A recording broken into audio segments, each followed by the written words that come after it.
Hi, everybody. If you've been watching a blank screen, totally my fault. I thought the schedule would turn it on automatically, but it didn't. So just want to say hi to the crowd. I know some of you have been in here since early. Calypso's Reefing was first in. Straight Reefer. Hi, Straight Reefer. Nat King Reef. Carlos 23. Brian's Aquariums. Mermaids Reef. Thank you, Mermaids Reef, for your posts on Instagram. I really do appreciate that. Braveheart Reefer. I think you're from Scotland, if I'm kind of making the connection properly. You have commented, I believe, on JD Reef, his videos a couple times. I think I've seen you there. Chimp the Reefer. David H. 1904. Welcome. Mo's Nano Reefs. AL. Hi, AL. So we got lots of people in here already. This is awesome. 17 people watching right off the bat. And I need to apologize for not explaining at the beginning of last week how this works, because Drew Janes, I saw him in the comments as things were winding down, asking, what's the studio? Where is the studio? So Pat Murphy's here, and he and I are in the studio. It's a virtual place where if you'd like to step in and join in and chat, ask questions, maybe show us what you've got going on, what your tank looks like, you're welcome to come in. All you need to do is shoot me an email, and I will send you out the invitation. You click on the link, follow the directions, and you can join us here. When you first come in, you'll be waiting, and I will see you along the bottom of the screen. And we have up to 6 spaces. So as long as there's space, then you'll be able to come in as soon as I add you to the stream. So I have already sent out invitations to some of our past guests and also to a few people who have said that they might want to join in. So we'll see who shows up. I have to keep an eye on my emails, though, and see who actually sends emails to ask me. And I'm just getting used to all the different things to watch for. So if I miss you somehow, please drop a note in the chat. And I'm doing my best to learn how to properly manage the chat. And hopefully it'll all go smoothly. So what have you got going on this week, Pat? Are you getting things ready for the holidays? Yeah, I think we're ready. Pretty close to it, if not. We already had one today, so one get together. Oh, did you? For like work or? Her grandparents. Oh, family thing. Oh, cool. Yeah. We got one almost every day. So. It's that time of year, and I think with Christmas in the middle of the week, everybody feels a little more relaxed, and then all of a sudden, wham. Who else have we got here? Heard you calling out everybody's name that was in the chat, man. A bunch of old names there I've seen back in the day, the live streams. Yeah, no kidding. It's been a long time. Well, we've got more too. Will's Aquariums, Yavi Gwaltney, he's here. Hey, Yavi. McCallum's Reef, Bee's Reef. Did I say Gabe's Reef Tampa already? If not, hey, Gabe.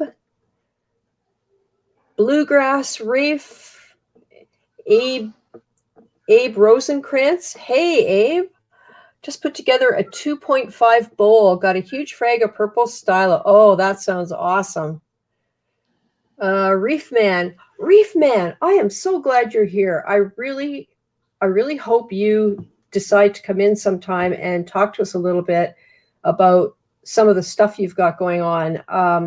Reefman, if you've not seen him before, takes scientific papers and explains them. And one of the most recent that has me fascinated is the use of blue lights in tanks might actually be harming our corals when they're overnight, because corals do need a blackout period. And it's not conclusive, but there is evidence to show that light pollution might be a serious problem that interrupts natural spawning and things like that. So that was one of the most recent ones that I remember.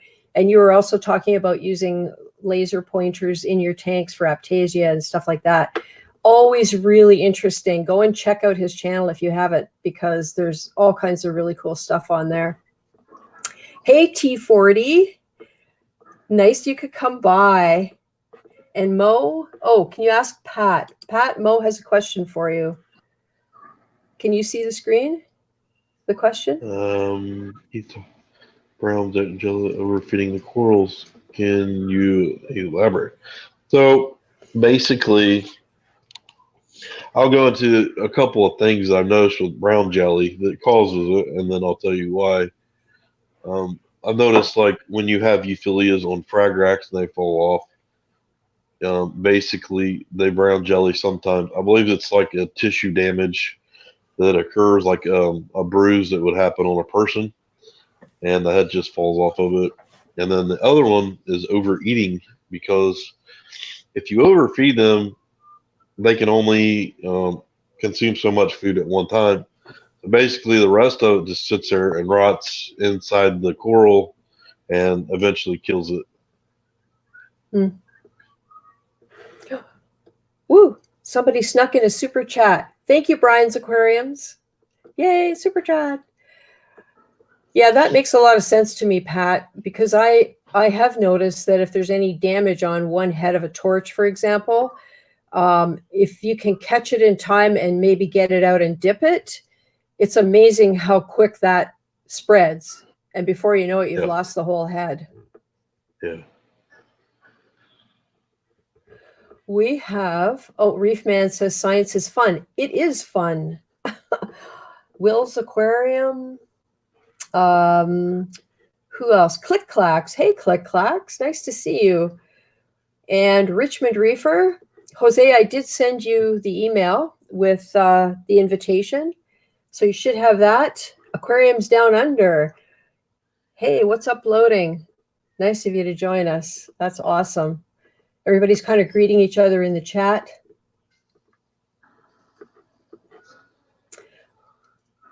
And there's Tina's Reef.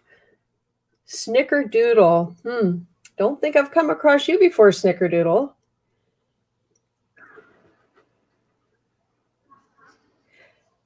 So I'm assuming people have plans for their holiday time. Just wondering what people are doing. Is anybody traveling? And if you are, what's happening with your tanks? What are you doing to look after them? There's Diana M. Hi, Diana M. I got your email and I did reply. So nice of you to get in touch. Abe Rosencrantz is working. Oh, Mo's Nano Reef sub to Reef Man. That's awesome. Hey, Drama D, thanks for coming by.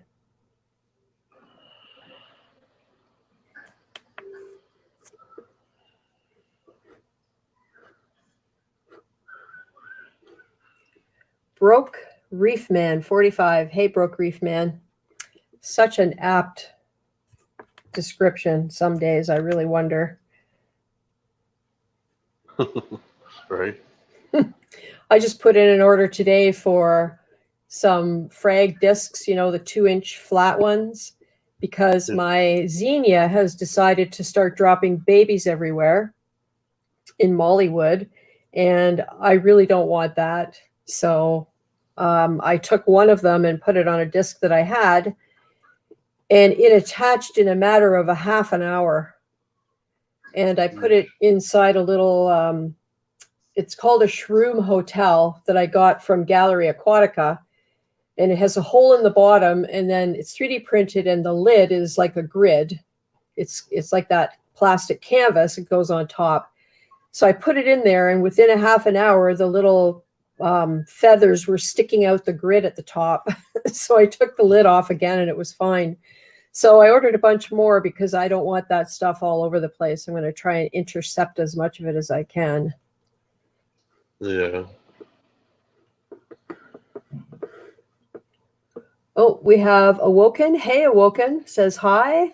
Aquariums Down Under is traveling for 6 days after Christmas, so his neighbor's coming over. That's really awesome that you have a neighbor that can do that for you. I wish I did. In days gone by, when we had all of the 9 freshwater tanks, we had a friend come in, and she brought her 12-year-old stepson and really didn't pay attention to what he was doing, and he was just dumping algae wafers in the tanks. And yeah, it was quite the mess to clean up when we got home from that week away. Oh. Okay, here's an interesting question. Abe Rosenkrantz, what can I do? Snails won't eat the algae on my new Carib Sea rock. Which specific rock is that, Abe? Is that the life rock? Or is it the stuff that's already got purple on it? Jonas Donaravicius says, no traveling this year, have the next 2 weeks off, so looking to make some upgrades to the tank. Oh, that's a good use of time off, I think, at this time of the year. Yeah, I just finished one of my upgrades today, so Cool. I got my scrubber put on. Yeah, I don't know, Abe. I don't know what the answer to that is. I have noticed I have the Carib Sea shapes, and I can't get anything to actually encrust on them. So I don't know if it's that my zoanthids and stuff just are really not wanting to grow whatsoever, or if there's something on the rock that repels them. I have no idea. And yet other people use it and it's great. Hey, Abe, if you send me an email at reefgrrl@gmail.com, then I will see if I can find something out. I put the email up on the screen there. See what I can find out. Awoken is asking what kind of algae it is. Oh, and Billy, the same thing. What kind of algae is the Carib Sea? It'd have to be probably a turf algae or a bryopsis. Yeah, it's true, because snails really don't eat that stuff. They might dislodge it, but then it would just end up floating around.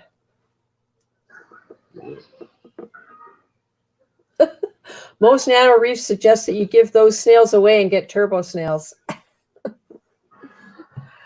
Yep, that would work. Billy Pipes has come in. Hey, Billy.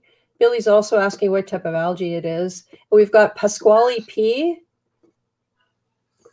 Well, let's see this question here. I have a question. A tank running over a year, dead rocks, lots of water movement, water parameters, ALK 8, nitrates O, phosphate 1, Cal 410, Meg 1300, SPS lose all their tissue, LEDs. So it's over a year.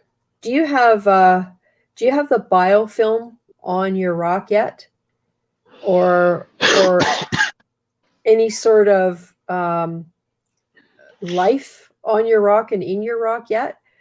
I feel like that makes a big difference if you have critters in there that are self-sustaining populations that are like on a micro level. I don't know. Have you any idea, Pat? Have you been through something like this? The only number that I see that's off for SPS, if I was keeping them, would be the phosphate 0.01. That's pretty low. True. Yeah. That could slowly be starving your corals to death. I mean, I don't know if they just evaporate overnight or if it slowly happens, but they're slowly dying off. It could be just gradually dying from no phosphates to eat, basically. And is this something that happens as soon as you put them in your tank, or like Pat says, if it's happening over time, because that might make a difference too. Because sometimes even if you get them shipped, if the water's too warm, for example, I've had that happen where the bag actually feels warm, and those did not live. I mean, aside from my boiling coral disaster. Bryopsis.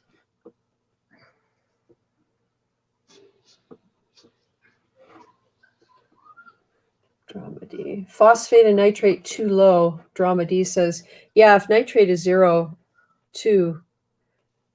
Because I think the golden ratio is seems to be somewhere around 4 or 5 parts of nitrate up to 10, and somewhere between 0.03 and 0.07 in phosphate. And I'll tell you right now, I've never been able to keep nitrate, so I disagree with the nitrate thing. Yeah. Sorry, just my experience. Yeah, no. Hey, experience matters, right? Sure, Awoken. Can you send me a quick email? I'll put it back up on the screen.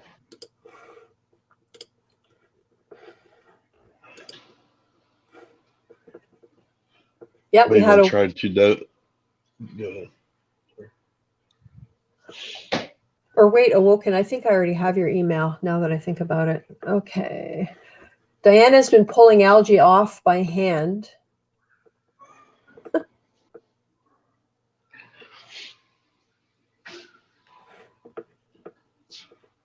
1 week. So what you mean by that is your SPS lasts a week and then they start losing tissue.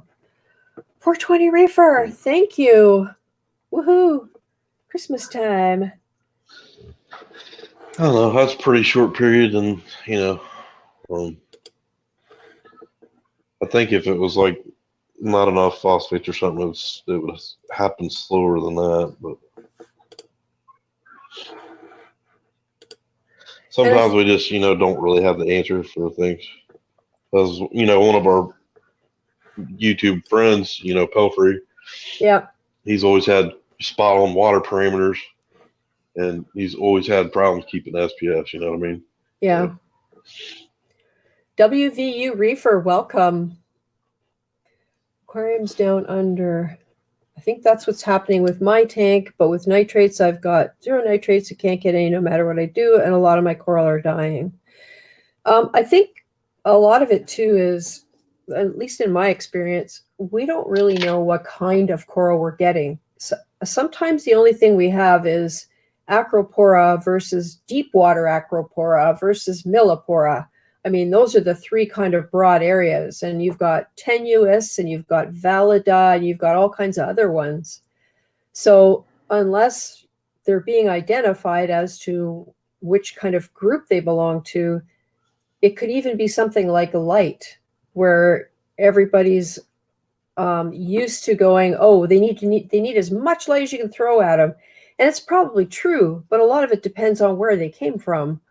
And if they came from somewhere that didn't have as much light as you suddenly give them, maybe that's part of it as well. Whoa, Lynn Reef Nerd. Thank you, Lynn. Another super chat. Merry Christmas to you too. So maybe that's a good thing to talk about, is the difficulty a lot of us seem to be having. Not me. I mean, my colors are brilliant, ridiculous, brilliant colors, probably because I have too high of nitrates, but the idea that it's hard to keep nitrates. Okay, so Pasquale says they're healthy and acclimated. I don't know, maybe an ICP test would help you see whether there's any specific thing that's maybe way out of whack. Like maybe a screw fell in and it's rusting, or you just don't know. In my case, some stagnant water got in and wiped out most of my euphilia and almost all of my acropora that were within range of the return nozzle. And that was just something toxic in the water. A lot of my stuff survived. Most of the tank survived, but the acropora were pretty much toast. So maybe there's something in your water that you don't know is there. And perhaps an ICP test could give you a sense of whether something might be way out of whack. Even something like potassium or iodine, if there's too much, too little, drastically, you just don't know. Who else have we got here? Broke Reef Man. Live Rock Enhance has helped my tank. No longer have to dose phosphates. So Live Rock Enhance, is that a chemical? Do you know, Pat? Oh, we got Awoken down here. It's made by ReefGrrl. Oh, okay. It comes in a jar like ReefGrrl does. Let's actually show you a jar over here. Okay. Reef enhance, and then we got live rock enhance. So is this something you put in early in the life of the tank? No, it's just something you do for maintenance, basically, like bacterial. Here, I don't know how well you can see that. There's the reef enhance. Oh yeah. Oh, interesting. And then there's the live rock enhance.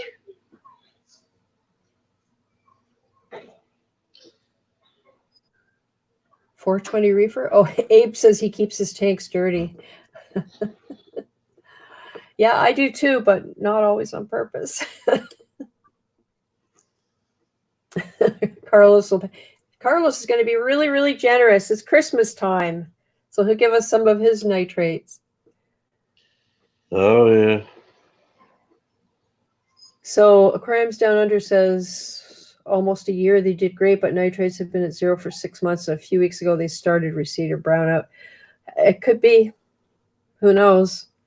It's that whole shift in thinking from ultra low nutrient over to, I guess, something a little more balanced. Yep. Lynn says it's just bacteria. So it is probably a different. Oh, there's Ari. Ari, you jumped in. My comments jumped up. Hi, Ari. How's it going? Bacteria. And Mermaid's Reef thought it was the powder bacteria. Is it a liquid pad? Oh, it's powder. Okay. Oh, there's Awoken. Awoken. Welcome. Reef in it. I think the reef enhance is it's got the copepod eggs and all that, egg sacs and stuff in them. So. Right. So it's the reef enhance. It's the powder. Hey, Awoken. Welcome. Hey, can you hear me? Yep. What's up? So, man. Things are looking good tonight. That looks wonderful. I did something really bad. Uh-oh. I was vacuuming the bottom and it got sucked into the hammer and had like massive polyp evacuation. Can you see in the middle? It's like damaged. Oh.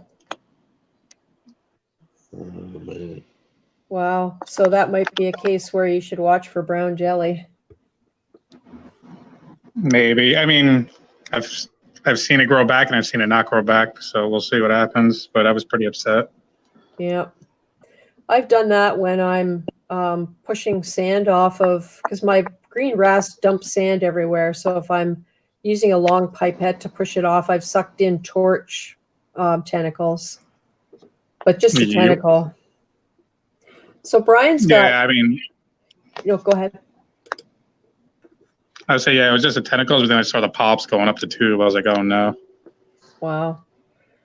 Well, if you didn't hit the skeleton, maybe it's okay.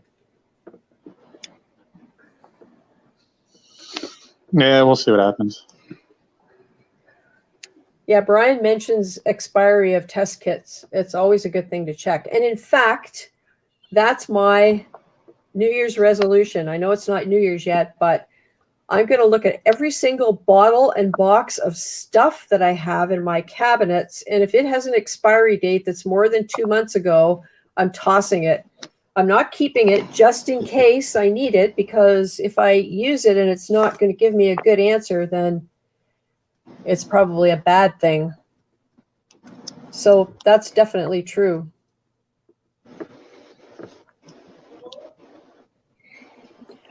Oh, we've got Reefing with O. Hey, Seymour, welcome. Back in the day, ultra low nutrient was something we aimed for, but our equipment couldn't get there. Now the equipment can. You know what? That's a really good point. Because when the equipment couldn't get there, it made you really be careful with your input. So if you're careful with your input, the equipment could manage it and keep things in balance. Now, everybody's going nuts with their input because their equipment is super good and it's pulling everything out. That makes a lot of sense to me. Yeah, the ceramic biomedia is so strong. Like even the manufacturer recommendations, you really don't know. Yeah. Yep. If you overdo it on that, you'll never get nitrates. Your angel looks gorgeous. He's out and swimming around tonight. He's always out. He just doesn't like the camera. But usually around now, he goes and gets his teeth brushed by the cleaner shrimp, and then he goes to sleep. Beautiful. But thank you. And what size tank is that again? What was that? What size tank is that again? It's between 200. It's about 210 gallons. Right. 6 feet by 2 feet. Sorry, Pat. I think I interrupted you. No.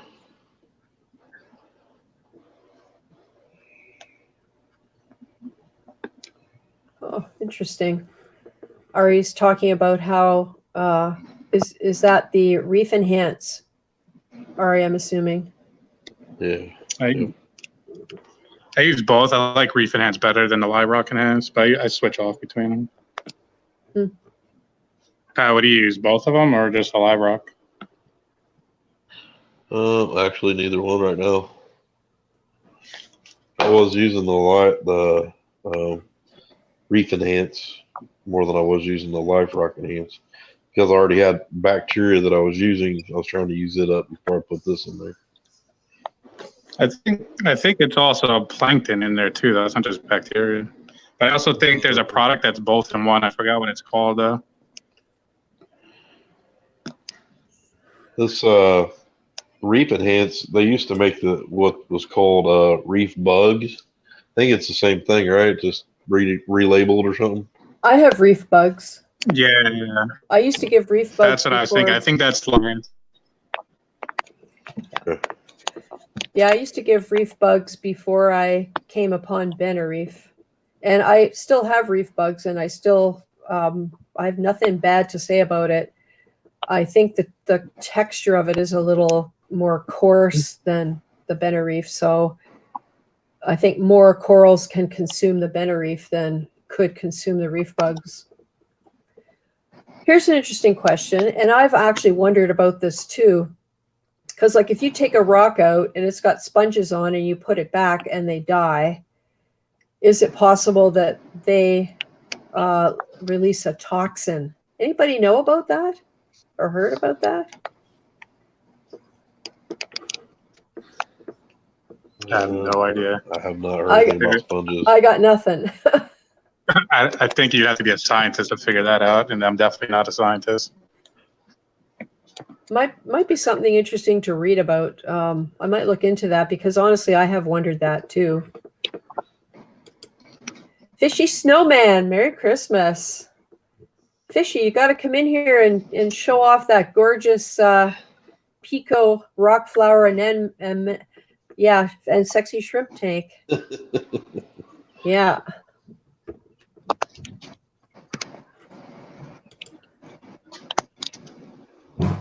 You see, this is a bright orange sponge. Can't see it with the blue lights, but it's like the angelfish's bone. He pretty much just leaves it where he sleeps. Does he actually carry it in his mouth, or? Yeah, he moves it around all the time. This is what I think people don't know about fish who have never had them. They are like pets. They do this kind of stuff. You know, they have their little personality quirks and their little habits and routines and squabbles. And, you know, when you live with it, you get to see it up close all the time. Yeah, the boxfish has a lot of personality. He spits water out. He begs. He's like a dog. He's always happy to see me. Like, you know, you come home on a bad day. Nice. Wow, is that green star polyps that are glowing like that? Yeah, they're like metallic greenish yellow. Cool. EDK Reefmeister, welcome. This is a tank that's got the big columns in it, right? Yep. Yeah, I showed this for the first time on your stream. I put the lights on that day on your stream. Yep. Yeah. I feel like that was at like what, the beginning of summer, like 6 months ago. Yep. Yeah, I haven't really seen a view like that. So how are you liking that? How are you liking how you did the rocks? I am liking it. I have too many sticks already though. Like this rock over here, I haven't really done anything with. The leather's on there, just I'm testing like flow. It's easy to see what the flow is over here. But I have too many little sticks over here. I got to move some over. But what I was going to do on this rock was make it all clams. I don't know if you ever seen a clam rock. No. Oh, it's so cool. Because there's a couple kind of clams that prefer to be on rock instead of sand, like Maximas. So I was gonna make it all clams. I still might, but the two things I'm worried about is A, the Regal eating them, and I don't have enough room for all the sticks I have. So we'll see. But what I am gonna do is start mounting them horizontally off the side here. Like I don't like this rough edge right here of the rock. Yeah. So I'm gonna stick them on there horizontally. In my experience, horizontally is way better than vertical. I don't know if you've ever tried it. They encrust more. Yeah. They encrust a lot more, and they get just a better growth. I've seen corals that are usually go into a ball start tabling if you do it that way. So we'll see. I definitely want to stick one off the edge here because I hate how the edge of this rock looks. But other than that, I like it. I like underneath all the shading. I don't mind because I'm gonna put NPS stuff and low light stuff. I haven't really had any problems yet, so it's all right. Yeah, that's cool, man. It is. And this rock up. Sorry, go ahead. No, it keeps it open. It doesn't look cluttered. It keeps it wide open, so you have space to look through. Very nice. Yeah. I've been able to catch fish out of here too. I've caught a lot of fish out of here. But this top rock was a lot bigger. It broke. So I'm going to I have my purple plate. It fell off. That's going to go up there and just kind of fill in that back area since the rock broke. Huh. Normally, I wouldn't put a plating Monty high up in the tank like that, but in this case, it should be all right. I have my Starburst Monty right at the very top, and it's going to be fragged. That's another thing I have to do over the holidays. And I don't know what I was thinking, honestly. Although maybe I do. Scott Anderson, Mile High Reefers, he has that gorgeous Monty shelf all across the top of his tank. And I think that's kind of what I had in mind because I love how that looks. You can see them. There's so much texture, but they do shade everything out underneath. But I think his are up high enough that his lights do reach underneath. And ever since I got the Orphec bar lights, there are things underneath that Monty that are now growing that were not growing before because, of course, the Kessel light just basically goes... Well, those little clusters, they basically have a cone shape that goes straight down and that's it. Yeah, I mean, it also makes it easier to frag if it's up higher. You just grab a piece and snap it off. Yeah. But normally you'd want to put them lower. Hey, Harper. How's Harper doing? Hi. Got her on mute. Squirming. Ari is suggesting that you get an F-flow acro for the edge. So I'm wondering if those are deep water acros. True. That flows like a plating. That would look really nice. But again, you could put anything horizontally. I recommend trying it if you never have. I've been told to put them on an angle, so that's what I've been doing. And I've noticed that when you look at the tank from the front, you think it's not growing. But as soon as you look from the top down, you go, Oh my God, I didn't realize all that was back there because that's where it's growing.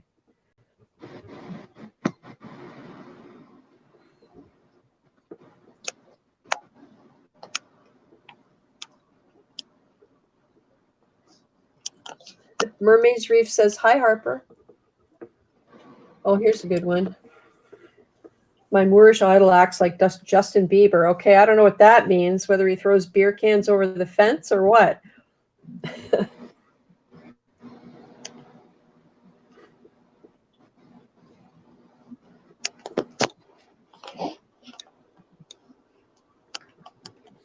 So, Awoken, are you doing any traveling over the holidays, or are you going to have to leave your tank? No. I mean, not going that far. Not too far. That's really the main reason why I have an Apex. Oh, right. Does anyone have this BRS heater controller? No, is that the one that they were talking about on their video? Yeah. I'm up in the air about it, so. It's nowhere near the temperature of my Apex, so I'm not sure. Like, I just have it plugged in and I'm just seeing what it does. I haven't really like plugged my heater into it yet because I don't really trust it yet. So I assume it has a probe. Like, does it work with a probe? Yeah, it's the same thing as the Inkbird. It's Standard. a probe. Is the probe anywhere near your probe for your Apex? Yeah, I've tried every possible combination right next to it, before the heater, after the heater, high flow. I've tried everything over the last like 2 weeks. And sometimes it's spot on and sometimes it's so far off that I'm just like, what's going on? I can't trust you if you do this. Huh. I haven't heard anything like that, but sorry, Pat. Have you calibrated that? Like with the button thing, like -5 or whatever, that type of thing. Yeah. Yeah, I did do that. And like I said, it was the same thing. Sometimes the number would be right on and sometimes it would be like so far off that I don't know if it was a probe or what. But yeah, I did do that. My first Inkbird that went out on me, it lost. It started doing that, and then like 3 or 4 months later, it went bad. So I ended up having to get a different heater controller. But I had bought 2 Inkbirds originally. One of them still works good. The other one's already gone. So. The cool thing about this, I don't know if the new Inkbirds are like this, but this one, the probe just unplugs from the unit and you just get like in just the probe and plug it in.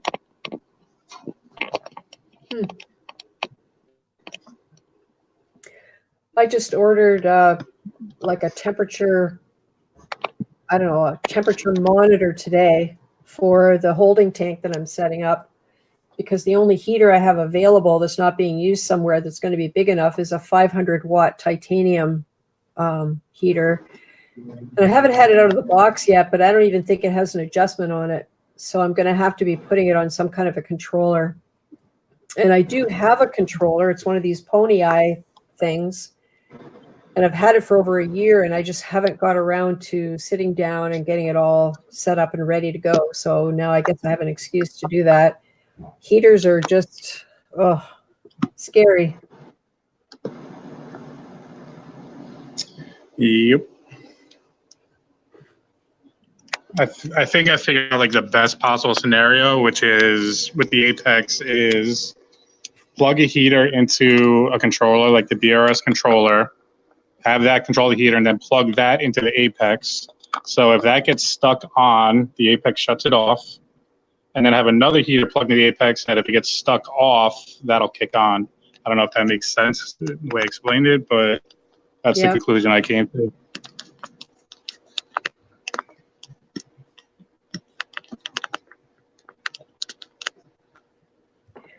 Yeah, I guess it's one of those things you really have to be able to sit down and think it through.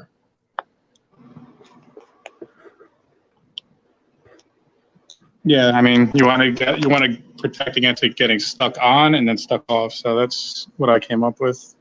I don't know if there's a guide on that somewhere on the internet. Just what I figured out. Because, I mean, that's going to be the thing that's going to crash a tank first. So we all know that. Oh, yeah. Well, I think, I don't know if you saw my Instagram post about my giant conch snail. And I believe I killed it accidentally because my tank was too cold. I didn't realize it had got down to 73 degrees. And it was because I bumped the dial on the controller underneath on the shelf at the bottom.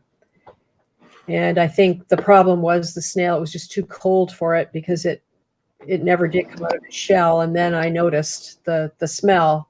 So I pulled it out right away. Yep. And here is Jose. Hello, Jose. Yeah, Richmond Reefer. Nice of you to how's stop everybody? by.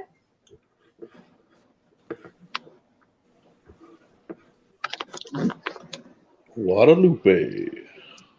How you doing, Pat? Good, how are you doing? Good. Just got back from doing some Christmas shopping. Oh boy. Out with all the First- crazy.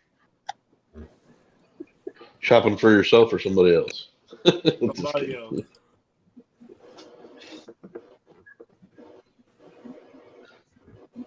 No troll question tonight?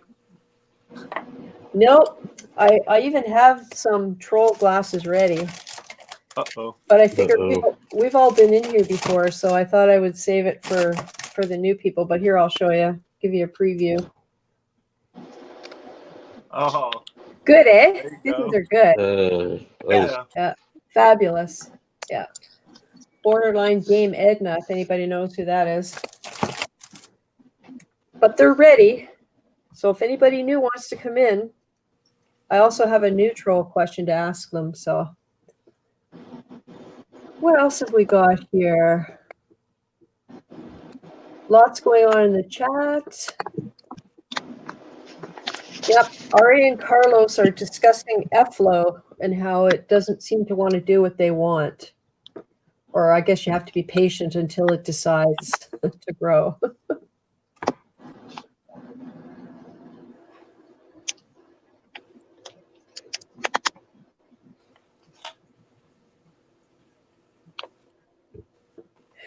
So I guess maybe I could ask the chat this new question because it's kind of seasonal. And I don't want to scare anybody away from coming in because it's not a hard question. But let's say that you get a phone, you have a friend who has a reef tank and you get a phone call from their spouse, and their spouse wants you to go and get a Christmas present for them, for their spouse, because they don't know what to get them. And they give you a budget of, let's say, $150. And your friend that has the reef tank, it's only been running for like less than a year. So what would you get them? Would you get them a piece of equipment that you know they need and they've been resisting getting? Like make that decision for them? Or like what would you do to help them along with their hobby and to get that gift for them, if that makes sense? I've probably made it more complicated than it needs to be. But what kind of a thing would you go for if you were getting a gift for a friend on behalf of their spouse? Because there's like everything from coral to fish to supplements to equipment, you know, and for $150, it's not a bad budget to pick up something significant, you know? What I would probably get is if they didn't have a Hannah salinity checker, Oh, 2 would probably be a Hannah phosphate checker, yep. and 3 would probably be a Hannah alkalinity tester. That was going to be my picks. Yep. I mean, it's the best bang for your buck. Everybody's testing their water, and Yep. why not? Why not make it easier with something that gives you a specific number? You're not looking at a color chart. Yep. You're not, oh, it looks bluer. No, that's not blue enough, you know. Yep. Yep. That's so true. And that is the point where people, I mean, well, this happened to me, like where you realize you do have to start testing your water because you can't make blind decisions. And then another thing about the salinity checker is when you don't have a refractometer that you're bumping, every time you bump it, it throws the calibration off, or every time. I mean, I was constantly to a point where I was recalibrating, and I said, I'm just getting a Hannah checker. Yep. Awoken, is this a different tank? Yeah, it's just my quarantine. The lights are about to shut off on the other tank, so just leave this up. Okay. Couple chromis in there. Yeah, I've been trying to get them out of the main tank and throw them in here. I had the same problem Billy was having. Oh.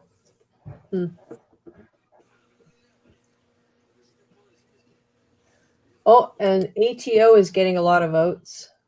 Lynn Reef Nerd says she doesn't like somebody else picking out her tank stuff. Yeah, I could see that. Like, I was going to say gift cards would be a good option, but yeah, I wouldn't want somebody to pick a coral out for me or no a fish out for me. Yeah, just a gift card to your favorite LFS is always a good one. Yeah, that's a good one. Yep. Power head upgrade. Especially an ATO. A lot of us start a reef tank without an ATO. Oh, so true. I sure did. And I was using a dosing pump as my ATO. I calculated the evaporation over 24 hours and divided it up into 6 doses and just dosed the RO water. It actually worked pretty well. I used to have a tape line, and whenever I remembered to check the tape line, I'd add RO water. And then it's like, where do I dump it in? Do I dump it in all down the corner, and then the fish all swim over to see what the heck it is? Yeah. Jeffrey Hammer. Hey, Jeffrey. Working on plumbing up the 120. It's late, and I need 2 parts. Expletive. That's the worst. You finally get time to do plumbing, and you don't have what you need, and you can't go get it. Yep. That's usually how it works. Always buy extras. Yeah. Oh, Tina's suggesting fresh test kits. I agree with that. That kind of follows along the lines of, I'm going to get rid of everything that has an expiry date. Mr. Billy Pipes once gave me the suggestion that when you buy your unions, to buy more because they change union styles a lot, and sometimes you get them at Lowe's, they quit carrying the same unions. So if you ever have to replace a union, they won't work. So that's something, pro tip from Billy Pipes that you might want to think about too. Yeah. I'll have to keep that in mind. Because I got some things in the works for the 75 gallon. Oh, PR Fish Girl's in here. Hey, Monica. Thanks for stopping by. Oh, this is a good suggestion. A Wise camera. Because those things are not expensive. For $150, you could buy 2 of the basic ones and 2 of the panning ones that you can actually control. Yeah, that's a really good suggestion. I'm pretty, well, I'm always looking at mine when I'm out places, checking on things just to see what's happening.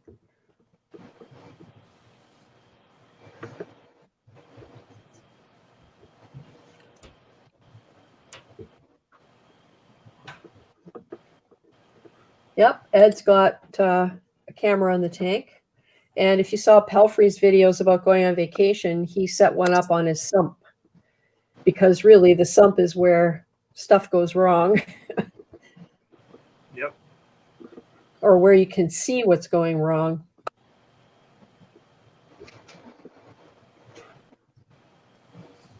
Lynn Reef Nerd says Wise is not very secure. Well, I don't know about the version you have, but mine is so secure that once or twice I couldn't get into it and I had to reset the whole thing up again. So I guess if you run it off your home network and your home network is secure, it's kind of a double, like a redundancy. Doctor of Welsh Magic. Wow. It's almost 10 o'clock here. It's got to be, what, 2 a.m. there? 2 something?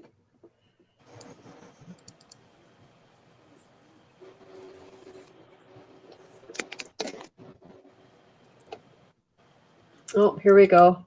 Jeffrey, it's exactly what happened. He has an older sump with new plumbing. So, yeah, Billy's exactly right.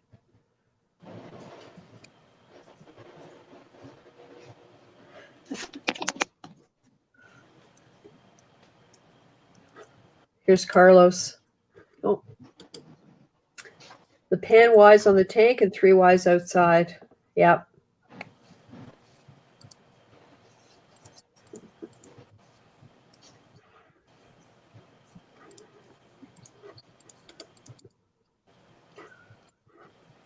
Skookum Chuck Reefer is here.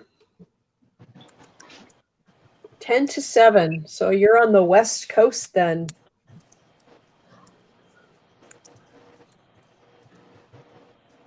Yes, I'm on a takeoff, Cindy. Okay. So you know. So, Are you you're getting the lurgy from the kids? nah, the little one went to sleep, but Fargo spend some time with the oldest one, I guess, before she goes to bed. So Yep. All right. Well, thanks for coming by.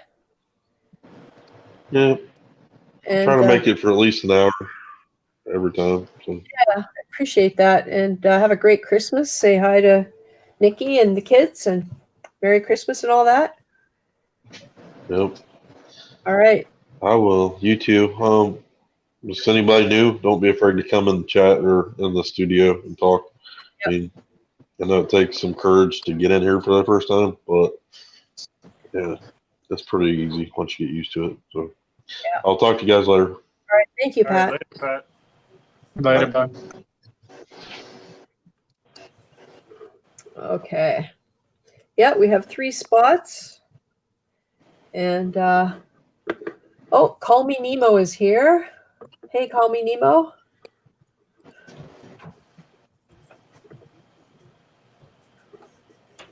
What brand of heater? Diana M is asking what brand of heater. Diana, who are you asking? Maybe there's a conversation about heaters that I've been missing.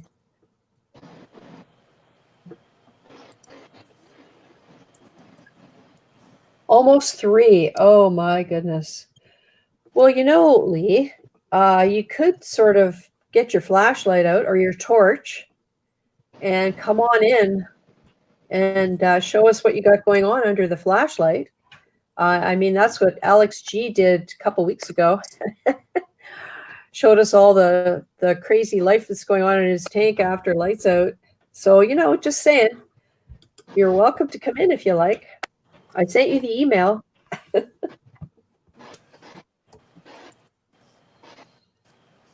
So how about you, Carlos? Are your lights all off in your tanks? I mean, Jose, sorry.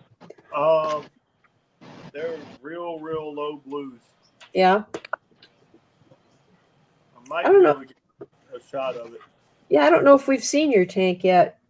Hold on. Just give me a moment to set it up.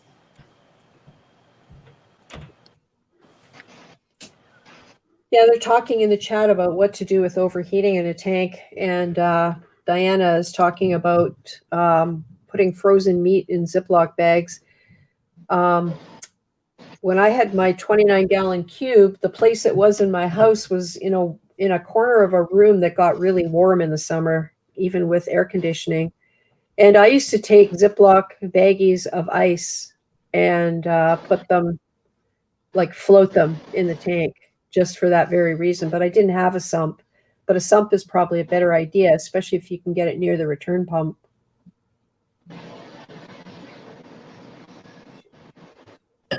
And look, we have Holla at your Reef Boy. Hey, Holla at your Reef Boy, how's it going? Glad to see you. I haven't seen a video from you in a little while.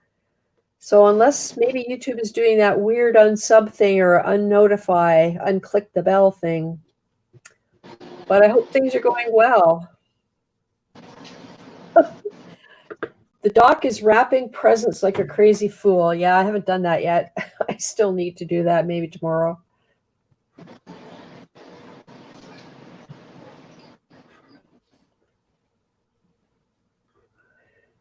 Oh, there's Monica talking about bottles filled with RODI in the freezer to float them. Yeah, that's also a really good idea. Yeah, that's probably the safest bet. Even on your stream last week, you were talking about something in Tupperware. I don't remember what it was. Oh, it was a hand warmer floating. Oh yeah. To float it on top of the water, putting a heater, like a hand warmer heater pack. Yeah. Yep. But yeah, I think Tupperware is better than a Ziploc. Yeah. Hey, Abe, thanks so much for coming by. I hope you have a good holiday season.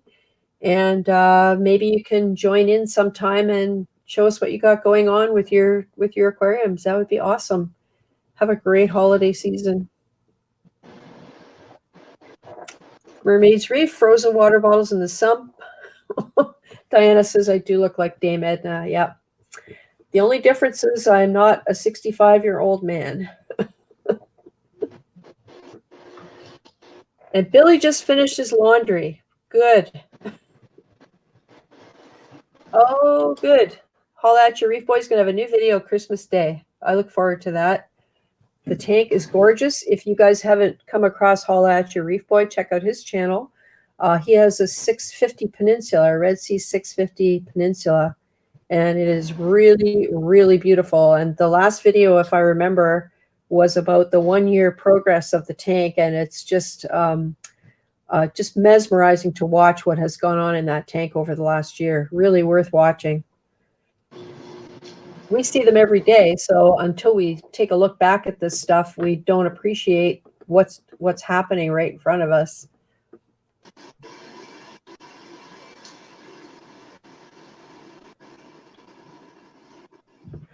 So Ari, you normally keep your tank at 81. Is that a normal temperature for you? Because mine is always 77 or 78. And I did read somewhere that slightly higher temperatures do encourage coral growth, but I mean, I'm always afraid I'm going to go too high.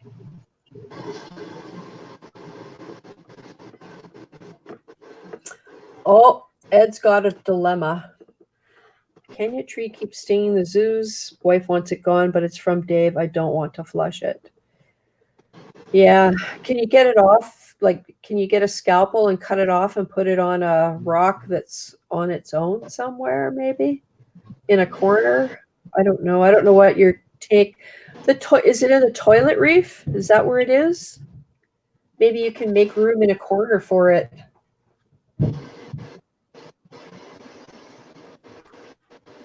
Who else have we got?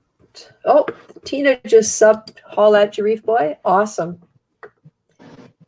It's really cool, Tina, what he's done. If you look at it right from the beginning, very, very cool.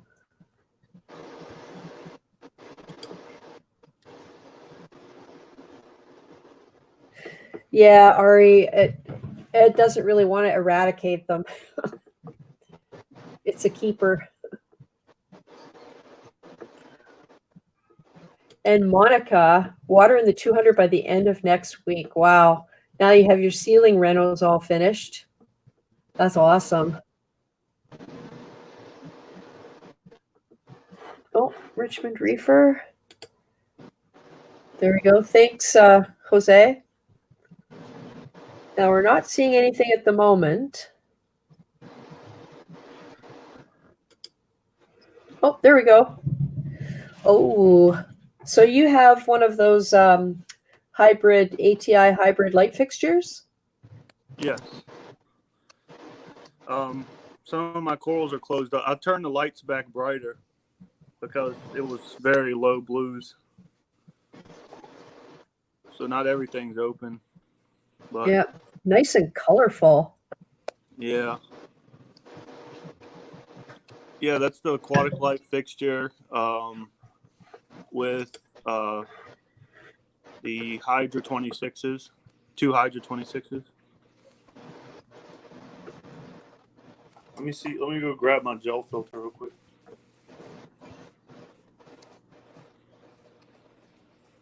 I really like the, it looks like the back of that tank is clear. It But is. I really like that look. Yeah, I originally put black black vinyl on it. Yeah. On one side, because the first on the so one side I did black vinyl, on the other side I messed up. But and I was gonna go get some more, but I left it like that for several months, and then I decided I liked the side without vinyl more than the side with vinyl, and so I decided to rip it off. Yeah. So do you scrape that glass regularly? Because I imagine, you know, Yep, the back glass right now is a little dirty, but my front and side glass I clean all the time. so you're not planning to let coralline algae or whatever grow on there. I guess that would defeat the purpose of having it nice and clean looking. Yeah.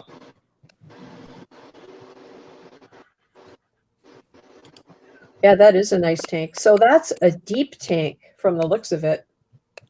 No, it's a 75 gallon. Oh, is it? Okay, so it would be what, 23, 24 inches deep? Like up and No, down? I think it's 21. Really? Yeah. Oh, it must be the camera angle. It's the angle plus not having a background just gives you so much more depth, I feel like. Oh, interesting. And what brand of tank is it? I see that it's rimless. It's a deep blue tank. Very nice.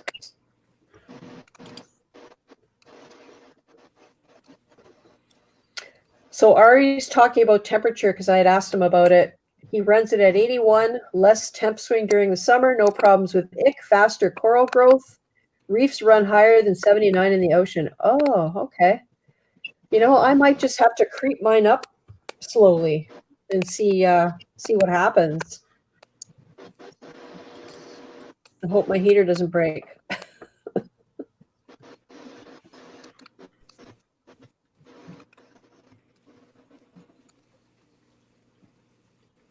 Oh, Timothy's asking a question about the Benner Reef. He was one of the winners of my giveaway, and he finds that certain kinds of coral aren't too interested, like yumas.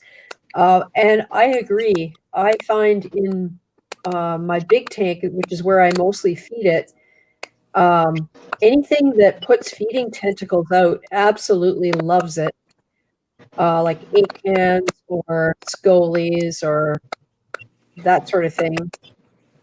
And I don't know about the acropora with the polyp extension. I'm not sure how you judge what they do, whether, you know, like some corals, you know, they're eating it because they close up around it, but I haven't seen that with the acropora, so I'm not really sure how that works. And my clam absolutely loves the stuff.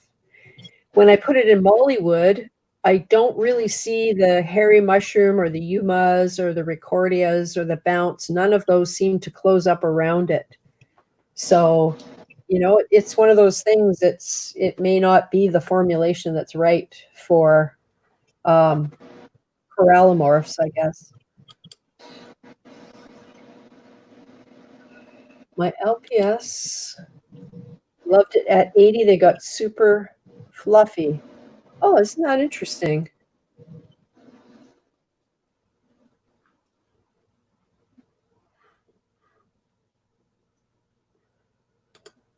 Yeah, Roscoe, my coralline is falling off the glass as well.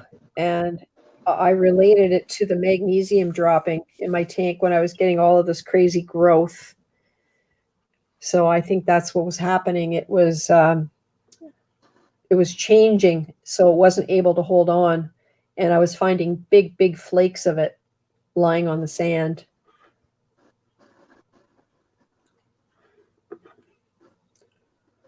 What else have we got here? Jeffrey Hammer, 40 long and 120 are two-sided wall tanks. Coralline grows faster on new rock when scraping it off two sides. Seems to hyperseed the tank. Yeah, that would make sense. Beautiful torch there, Jose. Thanks. That's one of my favorite torches. Looks like you have two, right, one in front of the other. The one behind it looks like one that I have. They look very happy considering the lights were so low. And the gold torch and the Bengal torch. Very nice.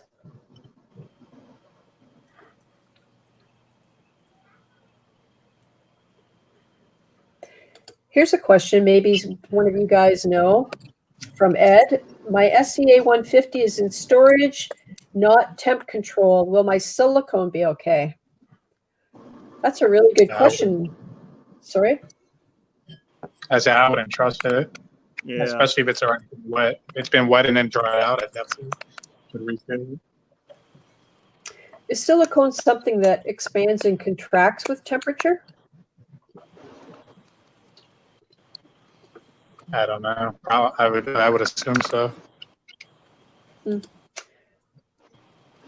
night, But Ari. that's not the kind of thing. Yeah. Good night, Ari. That is a gorgeous baby girl you have. And thanks for stopping by. I'm sorry, Woken, I interrupted you there. I was just going to say that's not the type of thing that you want to be worried about. No, not with that much water. Not with any amount of water, really.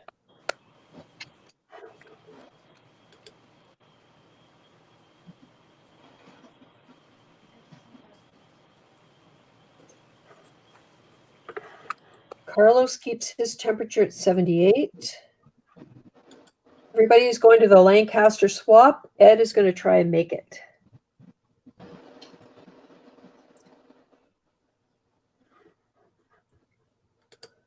And Roscoe's talking about the torch next to the hammer. I'm assuming you mean stings. Thank you, autocorrect.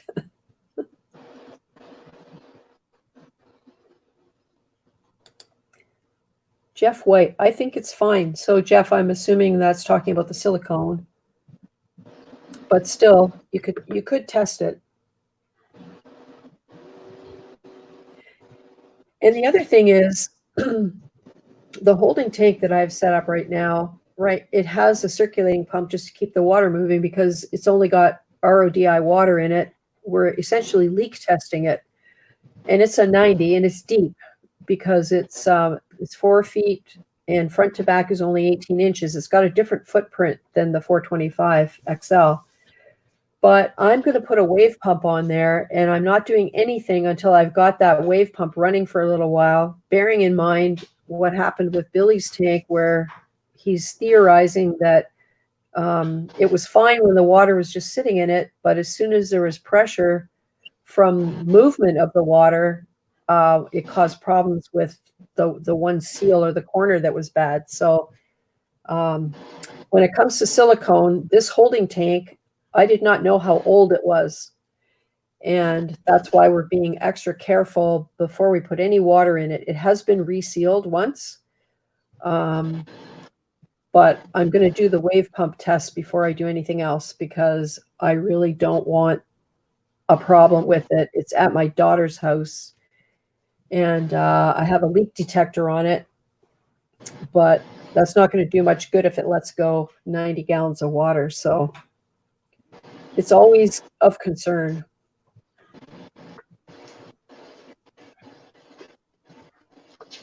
Oh, here's a comment from Doctor of Welsh Magic. I had my 125 outside for 18 months. Now it's got 3 turtles and it's been fine for months. So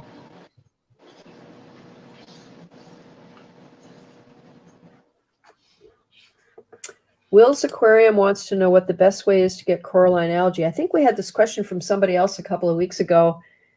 And basically, it grows when the conditions are right, but it never hurts to, if you know someone who has a reef tank or maybe a local fish store, will give you some scrapings.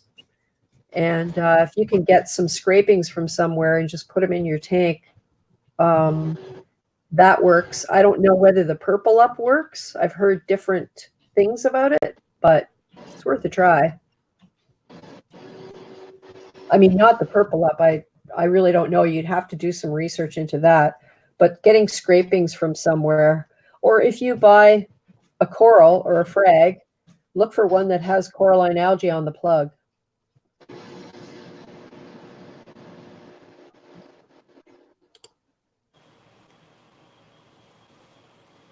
And here we go, Broke Reef Man. His tank was 2 months outside in winter, and he put it in his basement, filled it 3 months later, and the silicone is fine. So, you know, that's kind of reassuring. Never hurts to be careful, though. I'm never going to give that advice. Trust silicone, because then once I do, that'll be the tank that breaks. Yeah. Yeah.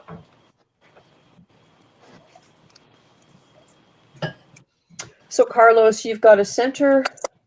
Why do I keep saying Carlos? Jose, sorry. You've got a center overflow. Yeah. And I assume you've got a sump under there.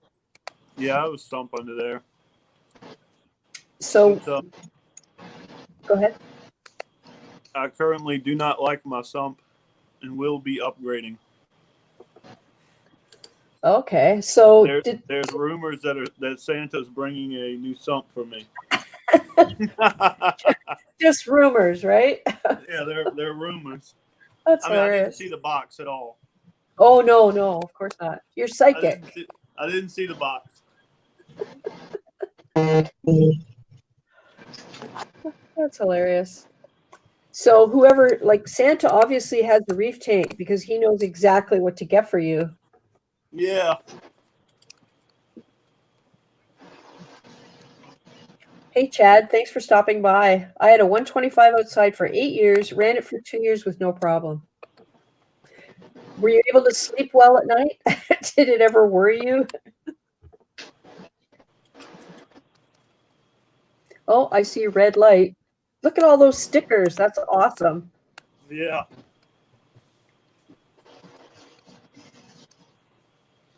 So did this sump come with your original tank? Like, was it a system? This is the eShop's R100. It's the EDC version. It is. I've had it for over a year now, and it's just a pain in the butt to clean because of the way the water is routed in the sump. Oh. There's a portion where the water comes from the filter sock area, and the refugium section is actually floating. So the water travels under the refugium section and goes to the skimmer section. So the part underneath of the refugium section is so tight, I can't fit my hand under there. I can't clean any detritus out of there. It's impossible to clean and keep clean. And also, another thing I don't like about it is that the return section is in the back. So in order for me to see my water level, I have to stick my head underneath of my stand and look back there, and it's super awkward and hard to. Yeah. It sounds like the former design of the Red Sea, the bigger tanks, they had the return section at the back. I think, in fact, what was it? Was it Pelfrey, or I might be thinking of Nathan Willard. They redid their sump so that they could move the return chamber, because I agree, it's ridiculous. You have to be able to access everything. I guess you could put a power head down there to clean out that area or to keep the stuff suspended where you can't reach your hand in, but man, oh man. And also the refugium section. So there's in between the wall of the filter sock section is the refugium side section only has 2 little slots where the water flows into it. So the refugium section is super low flow. So all it is a detritus trap. Oh, right. And what I end up doing is I put a power head in there to keep the detritus out. Yeah. But I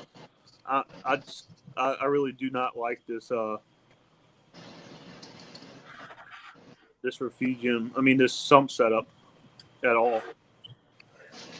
Jeff White is, he says he really liked your balance of color with your coral placement. Did you have to hunt for any colors? Because he's been looking for blue corals for months and finally got some online. Well, I don't really have any blues. I guess I do have my purple stylo that looks blue under blue lights. And then there's an acro over here that kind of looks blue. Yeah. I feel like I have too much green, to be honest. I have one blue acropora that the guy at the LFS says is a Willy Wonka, but when I look Willy Wonka up online, it looks nothing like what I have. It's the one that I called RG Midnight Firefly because it has a dark green base. The polyps on it are mainly like an olive green color, but they do get the white thready color, the thready polyps at the end. The color fades to like a marine blue as it goes to the end of the branch. And then the very, very tip of it is like neon green. And that's the only blue coral I have in my tank right now. And my clam is blue. So I don't know, maybe. Yeah, maybe I wish I had a blue clam. It's a crocea clam. Yeah, I have a Maxima, but it's like the guy called it gold, but I think it just looks like a poop color. I call it my ugly Maxima, but people on Instagram seem to like it. I really would like to trade it in for a blue Maxima. Nice. Bees Reef, welcome, Brad. Hey, how's it going? Good. Thanks for coming in. I see you got the orange glasses on. Here, I'll show you. Oh yeah. Okay, so because you haven't been in before, we're going to ask you the troll question. Okay. So that's like, I'm the troll guarding the bridge to the studio, right? So here's my troll costume. And I guess seeing as it's the end of the year, this might be a good question. So do you know, and this is a yes or no question, because I've said before I am not going to be responsible for any divorces, but do you know within $100 what you spent on your hobby in the last year, in the last 12 months? Absolutely not. Not even a ballpark. All right, you're in. That's a lot more common answer than you would think, although some people do know. Yeah, I just prefer not to know. Hellfree, thank you for the super chat. Yeah, There I we agree go. with that. I don't want to know prefer- either. No. I used to keep receipts, but then I added up one day and got scared, so I balled them all up and threw them away. Yeah. I find These days, I lose track of time. So sometimes I look at the receipts to see when I got something specific, especially things that I buy, like the power sensor that I have that's still in the box that I have to hook up to my POS laptop in order to run the software because I didn't buy the meter with it. And January, it'll be 2 years that I've had that thing. And I'm not proud of that. So that's going to have to come out of the box, I think.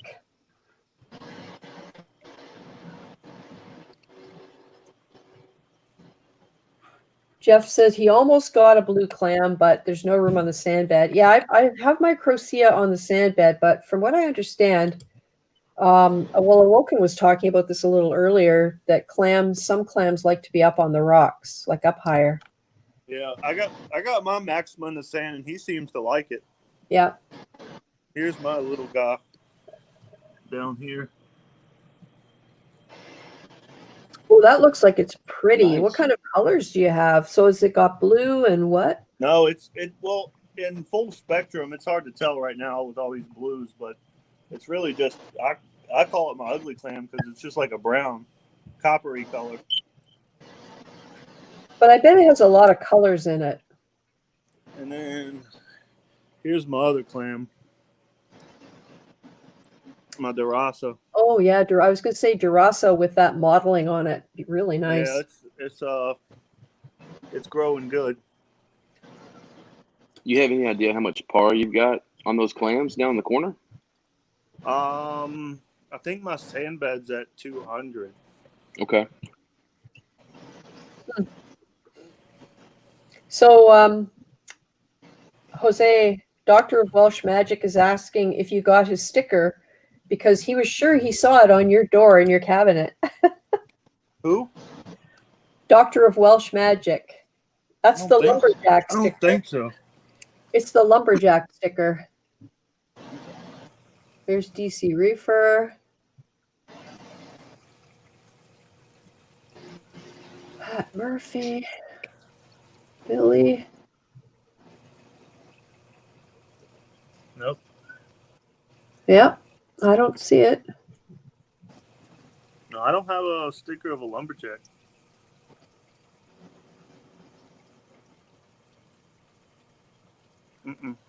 No. No sign of it there, Welshie. Holla at you, Reef Boy. Thank you very much. I really appreciate that. And yeah, not necessary, but it helps keep the stream going, that's for sure.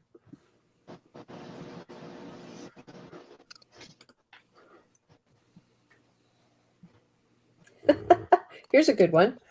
Does camera equipment to record videos on YouTube count towards spent on reef tank question? Well, I would say it depends on the intention behind making the purchase. No, that goes in a totally different budget. Yeah. It depends if you bought it to take pictures of your corals or your family. Or if you admit that that's what you did. Right. Right. Honey, we need this camera to take pictures of our family. Oh, he's saying lumberjack. Am I mixing you up with somebody else? Isn't it a guy with an axe? Welshie? Am I totally like hallucinating here? Totally possible. Or is he talking about my sticker? Doctor of Welsh Magic is wondering if Richmond Reefer has his sticker. And I thought it was a picture of like a guy with an axe, holding an axe with a hat. I think he does have an axe, but I don't think he's a lumberjack. Okay. I must be thinking of somebody different. It's it's totally possible.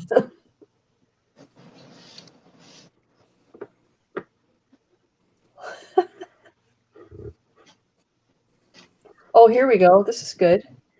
Lynn Reef Nerd, my husband was the one who opened the envelope with the naked reefer sticker. It was a strange explanation. That's a good one. Yeah, the stickers went pretty crazy for a while. Tony Close. Welcome, Tony. I don't think I've seen you here before. I have a Jedi mind trick Montipora bleaching out. Can anyone help? Thanks. Anybody have any ideas? Yeah. What's the parameters? Tony, can you tell us what your alk is at and has it been stable? And do you do water changes to replenish trace elements, or is that something you would add if you don't do frequent water changes? Because it seems to be trace elements and stable alkalinity combined that create success. Right. Sometimes light. Montiporas will pale out if they get too much light. But it could be phosphates too. Yeah. I've noticed phosphates are bottomed out. That's true about phosphates. I always forget about that because I'm still reorienting my thinking to the whole, me too. Nutrients are good thing. Maybe that needs to be a t-shirt. Nutrients are good. So Tony, if you have some details, then maybe it might help with an answer. Oh, Mermaid's Reef. That's a good one. Rhodey filters and booster pump don't count because that's for drinking water too. Yes. Very good. And Jeff says, reefing for 1 year, fully addicted, $4,000 or so far, but it puts a smile on my face, so it's worth it. Yeah. I'm always apologizing to my husband when I tell him what I spend on stuff. And he says he doesn't care because he knows that I love it. So there you go. So Bees Reef, what have you got going on for a tank these days? Well, I am going through dinos at the moment. I'm on the tail end of it, but see if I can flip my camera around.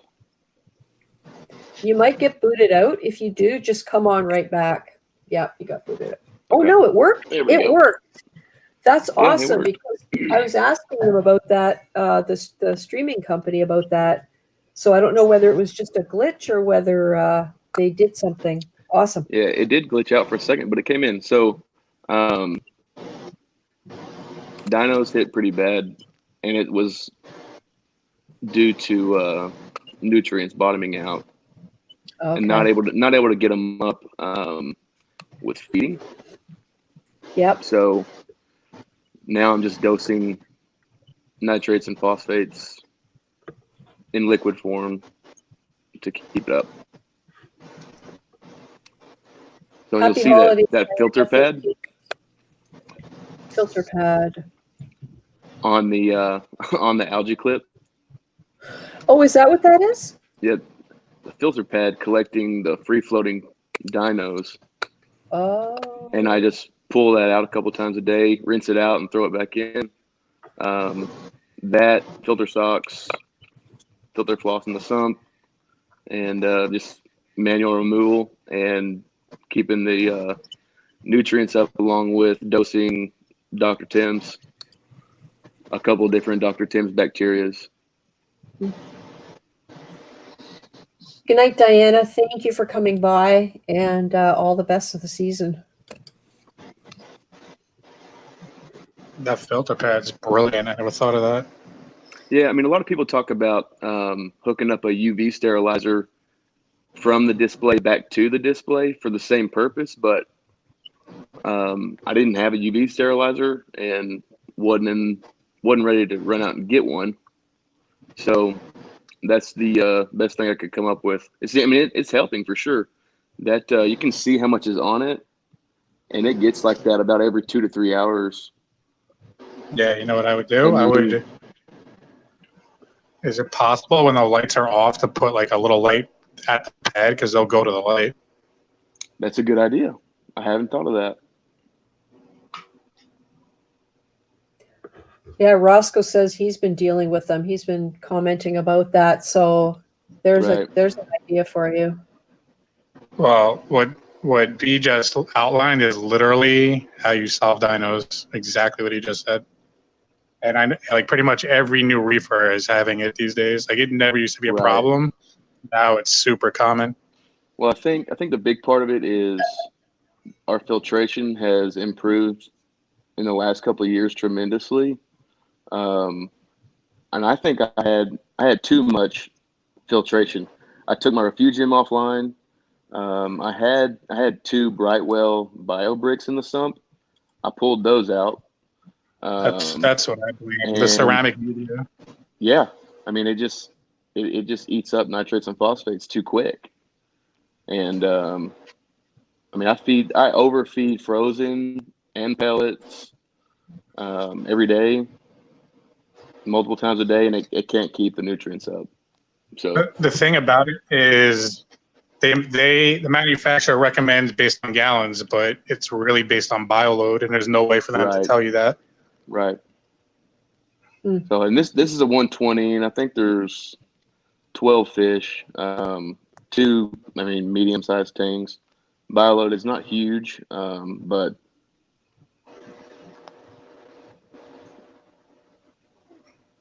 That is really nice. I like your rock work, and it gives your fish all that swimming room out front. That's kind of what Right. I was thinking when I built mine. When you look at it from the side, it all slopes back from the front. I'll give you the front, and the glass is a little bit dirty from the dinos, but 2 island. Yeah, nice. Is that a red chorus wrasse? It is. Does it bother any coral?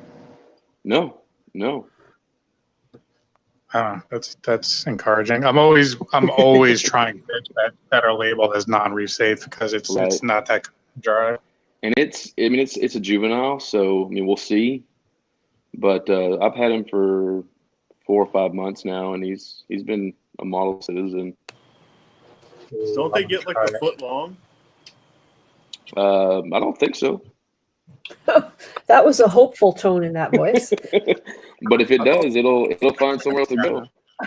They don't fish. That fish is not going to get a foot long in that tank. I promise you. That's why it's better to buy them small. Yeah. Insane Reefer says he's noticed his corals have colored up more. He's using Reef Booster and Acro Power and a combination of nutrients, and now the phosphates are at 0.016. That seems low, but hey, nitrates at 25, alk 8.2, calcium 378, magnesium 1410. I'd pull up that calcium a little bit. I mean, if it's working for you, then great. But if you have a sudden surge in growth, it's going to drop real fast.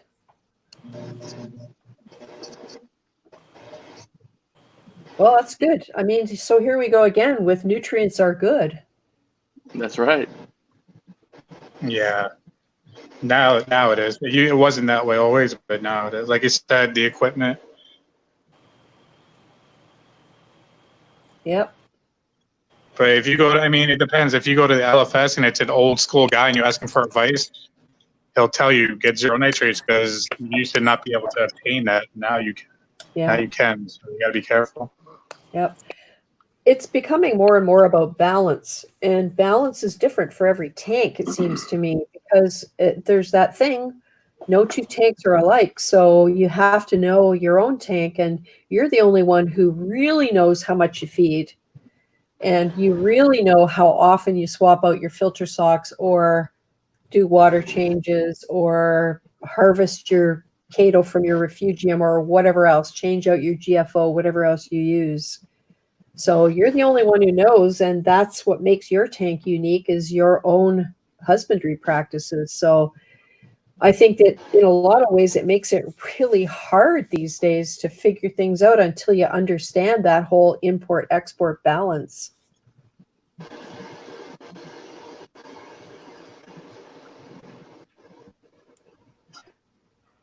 Yeah, I mean, when you first get into it, alk and calcium are the big things. Those are the easy ones.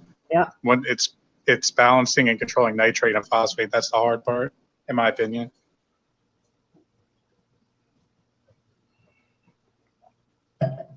Well, I was having the sky-high phosphates, and I couldn't, there was nothing I did would get them down until I found that stuff, the Alimophos Rapid.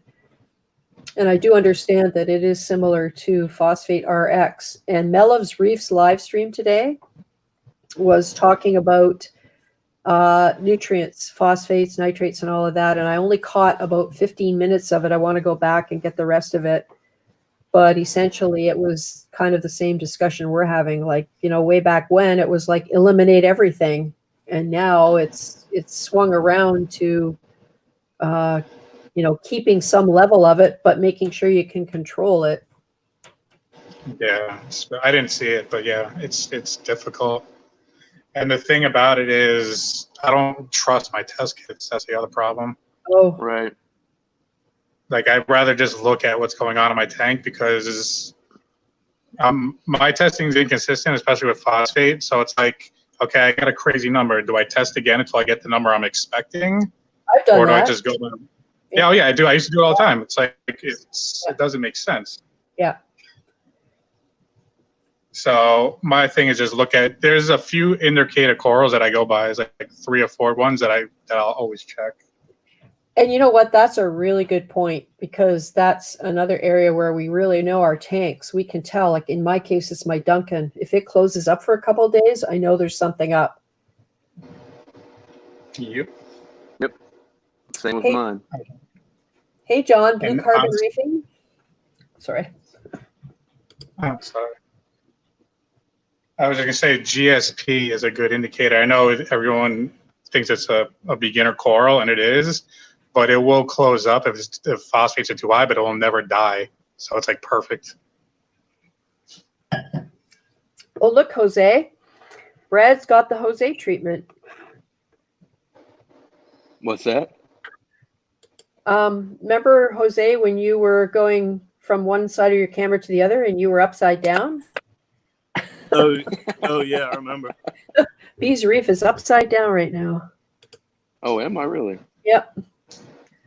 So I don't know if you have to turn your camera around or I mean, hey, you're truly hanging out. Right. It's weird on mine. It looks perfectly normal. Oh, does he? On mine, he's upside Yeah. down. Isn't that strange? I can try to back out and come back in. Oh, I don't mind as long as you're normal to everybody else and the blood's not rushing to your head. Then that's fine. Right. You look normal in the stream. Oh, Okay. this is an interesting comment. Roscoe says some of the best advice he had was from guys from the waste treatment plant where he lives. And I guess that makes a lot of sense. Because essentially we have closed systems where we're handling the waste. Right. And Doctor of Welsh Magic used Salifert test to check phosphate. It was dark blue. Everything should have been dead. Tested again, the same. But it turned out the kit was 14 months out of date. That'll do it. Yeah. Even if it's not out of date, I have that problem. And a checker. Yeah. And a check. I use all, I have all HANA checkers, but now that I have the Trident, that's the thing I like the best about it is it's a robot. Right. It's automated, so there's got to be less user error. True.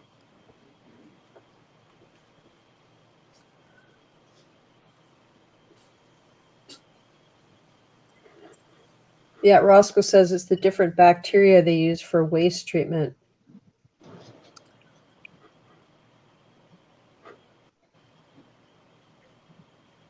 So, John, oh, sorry, go ahead. Sorry. I was going to say, I think all the sludge buster bacteria, that's where they came from, is waste management. Yeah. Yep. GSP is the canary in the coal mine. It's true. In 2015, when I hired a fish guy, who was my LFS at the time, to come and look after my tank for me, I did ask him to trim back my GSP that was growing up the side glass and to take some of the cabbage leather and like do some cleanup in the tank and look after it. And 4 days in, I got a text from him to say that he broke my rock mount, which was a huge, beautiful rock I had mounted in the center like an island. And he broke it off, whatever he was doing.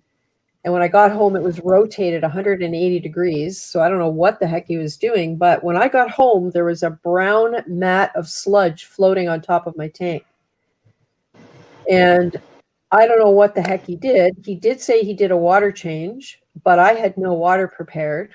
I had no distilled water, which is what I was using at the time. I had no water conditioner, so I have no clue what the heck he did. I assume he used tap water to do this water change. And my GSP was the thing that took about 2 months to open back up. And that was a horrible experience.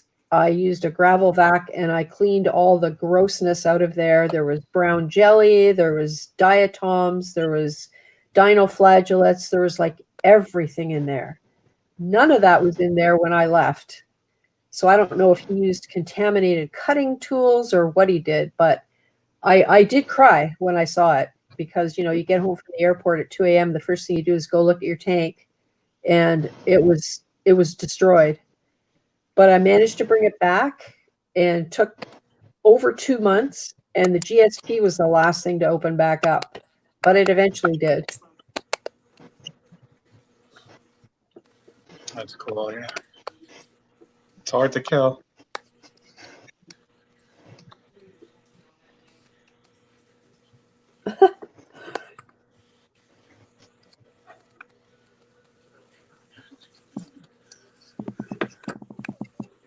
Yeah, Jonas talks about his Duncan splitting.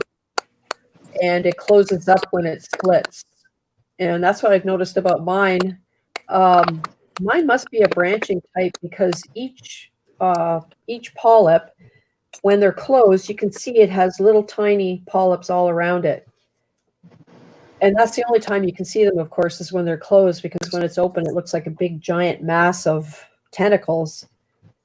And it's true, when they do close up like that, you really wonder, but they're generally back in a day or so. Okay, now we've got, okay, I have Jose upside down. Now I got Brad and Jose upside down. We're both right side up on my screen. Yeah. Okay. I see right side up. Let's try this and try this. It corrected itself last time this happened.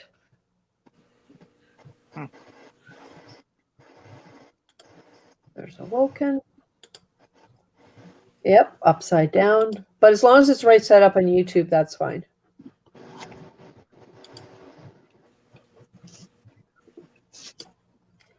Okay. What's going on in the chat?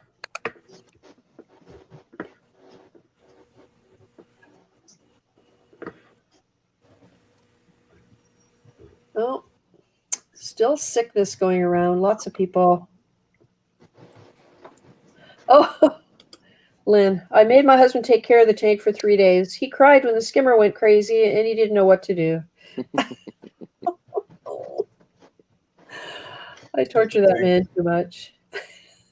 My husband has actually said to me he needs to learn some things about the tank. And sometimes I talk to him about what's going on, but I can sense, even if I can't see him, if we're out walking the dog, I can sense he's glazing over. It's, it just doesn't, it doesn't mean anything.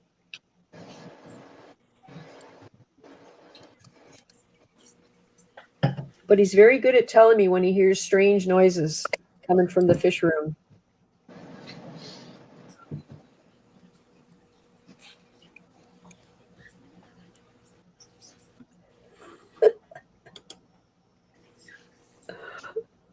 PR fish girl. That's what love is, Lynn. Oh, this is a good comment. Jeffrey, I bet he got the cabbage to go on toxic warfare. I have to run carbon and have learned my cabbage's cycle.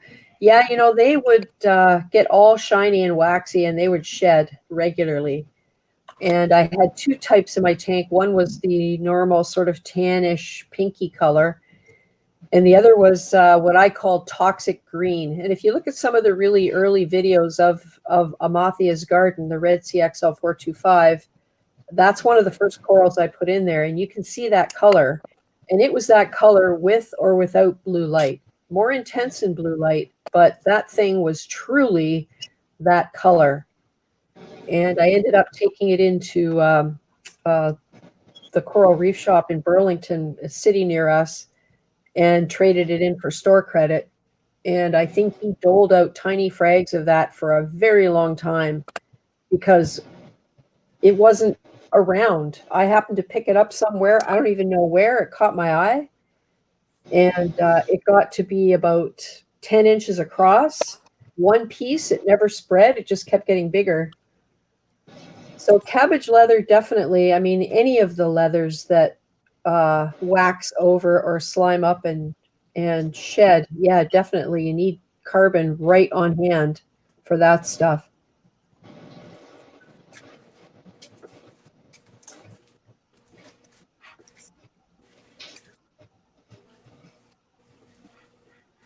My wife has no clue. Hey, something is beeping. Yep. My skimmer turns off every night at 11:30 for half an hour. And because of the ATO alarm, it raises the level in the return chamber because all the water drops down and we get half an hour of beeping. So the problem is I ignore it now.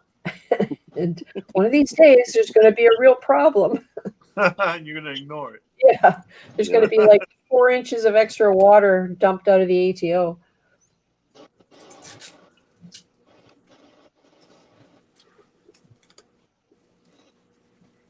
Why does your skimmer shut off for half an hour?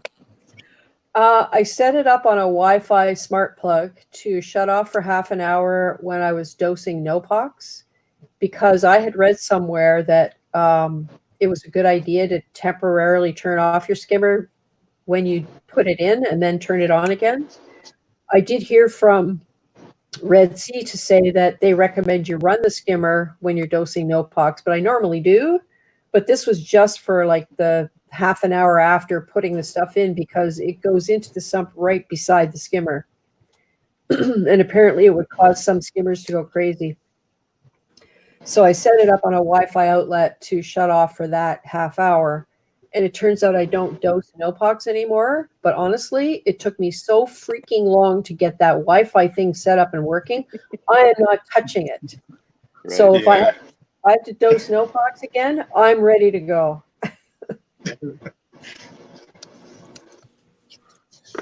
Oh. Well, she has a comment. Just fragged my cabbage and various others and saw this waxing thing, but I thought it was dying, so I threw it out before it killed anything.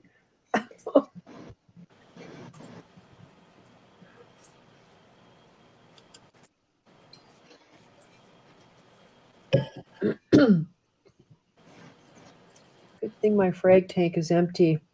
Okay. Oh, so this, you're talking about the Lancaster swap in the chat. Yeah. Discussions on the Lancaster swap. Yeah, we're talking about the Lancaster swap.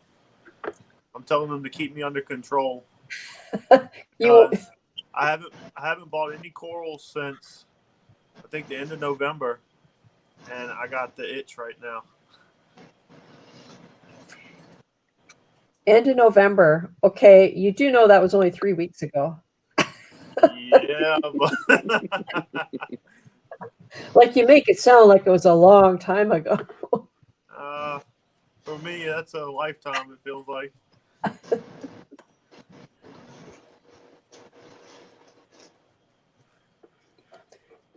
Jeffrey wants to know if anybody needs any cabbage because his is touching both sides of his tank. Wow.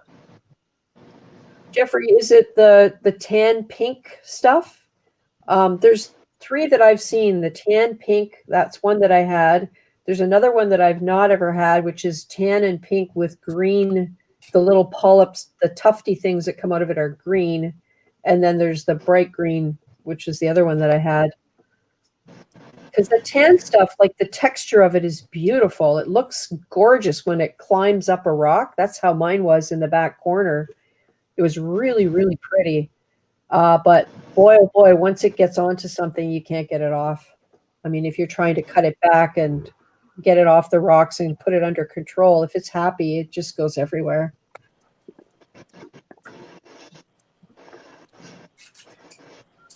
Mermaid's Reef, the best part of having an Apex, my auto shuts off. I'm assuming that's ATO because of autocorrect. When my skimmer and return pump is off, so no beeping the whole time I feed the fish. Yeah, I have a switch for that. I reach in my cabinet, flip the switch, and it's off. I just have to remember to turn it on again.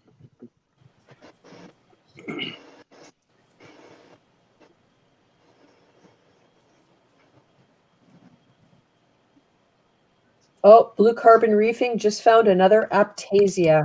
Uh-oh. Super glued it into the rock. That's a good plan. Yep. For everyone you find, there's 3 that you can't see.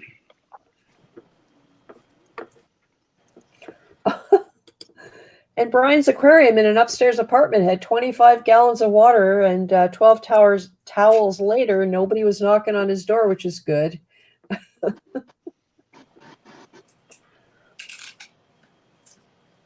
Doctor of Welsh Magic, it's been 9 months since he bought any coral. So I think he's about due. Dragon Soul, 9 months ago. Oh, Lord. And Insane Reefer's wondering who's going to Reefapalooza in Orlando. I'm going to the one in New York.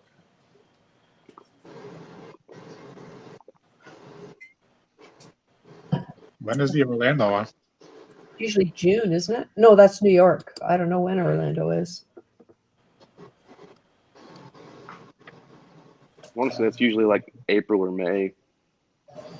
Yeah, this time I go to the one in New York, I don't want to be really looking for corals. I want to take my time and look at everything. Last time I was hunting for one specific thing. Yeah. And I feel like I'll spend all my day just looking for that. When I went to Chicago, I went for the 2 days, and what I really liked was having the time to talk to the different reps from the different companies. And the most valuable discussions I had were with Lou Ekus from Tropic Marin and the guy from Hydor.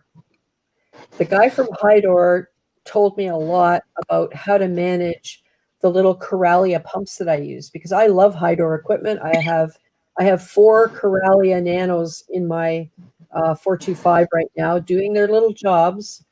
And he gave me some really good advice on how to keep them, like how to maintain them so they lasted longer, because I was burning through those things every 6 months. Yeah. And there's no reason for that. It was just because of something I was doing when I was cleaning them. So now I know that you can get parts. So when the little bumps break off inside the baskets, you can replace the basket. You don't have to throw the thing away. So I have a whole bunch of what I thought were dead, not dead, but, unusable power heads that all I have to do is get a bunch of baskets and I'm in business. Orlando's in April.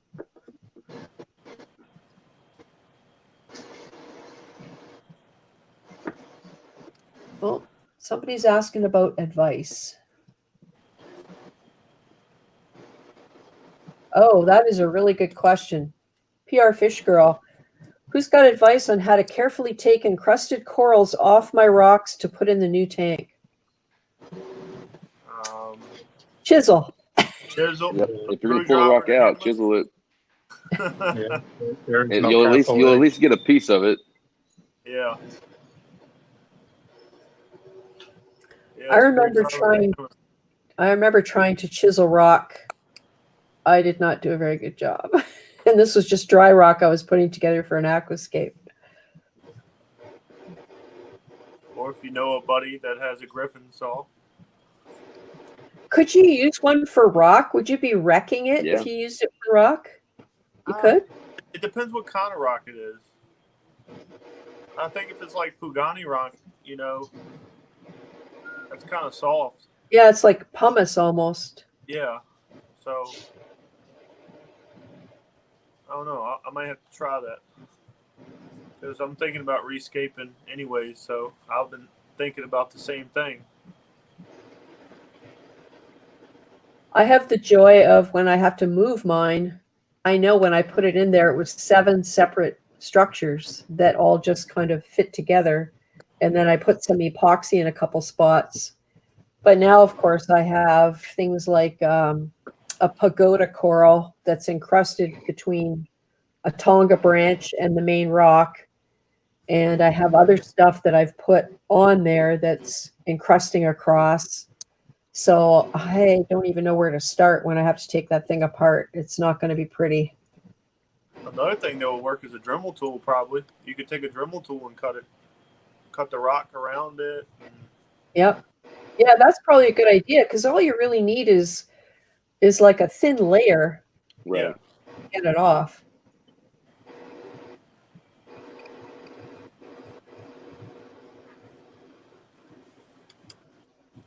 Chisel and hammer.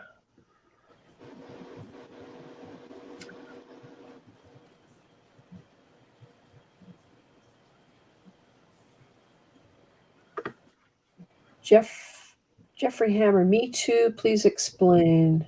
Hey, Greg Carroll, nice to see you. He heard the word Reefapalooza on some level. Now he's here. We got to interview Greg. Yeah. Oh, Wrap Orlando, April 25th to 25th, but I'm going to say 24th to 25th. Has anybody been to Aquascaping?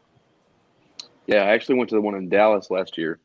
I live right outside of Dallas, and it was good. It was good. They underestimated the turnout. I heard about that. And both days, all day. You had a 1, 2, 3 hour wait to get in the door. The fire marshals were there, not letting anyone else in until somebody left. Yeah. So Yeah, this year they have a much larger venue, so they can try to eliminate that. But outside of that, it was really good. Now, have you been to a Reefapalooza? Can you No. compare? I haven't. What about Magna? I haven't. So I mean, it's primarily coral. There was very few vendors outside of that. I mean, Neptune was there. A couple of bigger vendors like that were there, but mostly coral vendors from all over the country. Oh, okay. Yeah, I've been thinking about. I know they do one in Chicago. Right. I thought about going to that one.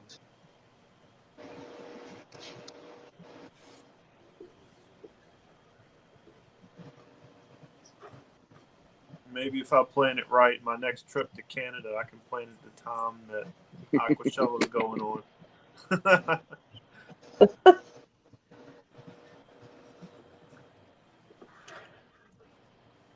Oh, well, she has to head out and do some more Christmas wrapping. Santa paper from Disney. Thank you for not saying Santa paper with something specific on it and risking me getting a strike from YouTube. Oh, Billy Pipes is in the back room. He looks like he's waving his arms around. Billy. 20 minutes later, I'm in. Oh, I'm sorry. I didn't see anything in the chat from you. I've been watching it. I'm sorry.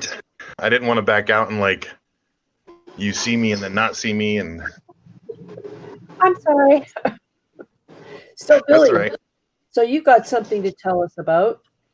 Oh, Only if you want to. I'll go inside in a minute. Okay. Just came All right. outside. Right. I'm like, oh, I just realized you're shutting down in about 5, right? Oh, yeah. I guess it's already that time, but I don't mind going a little bit longer if people want to hang out for a little while. We still got 41 people watching, so that's awesome. What have you guys been up to? I think we've been all over the park tonight. Yeah? Feels like. You almost lost me. My phone almost died. Oh, boy. So what'd you do? Plug it in? Yeah, I ran and got a cable and came. I'm getting kind of used to these two bat guys over here. Jose and Brad hanging upside down in my screen. I'm upside down again. Still. But it's okay. Wonder if I flip the camera. Flip. What about now? Nope, sorry. I just won't look at you. What's going on, Billy? Nothing. Long day.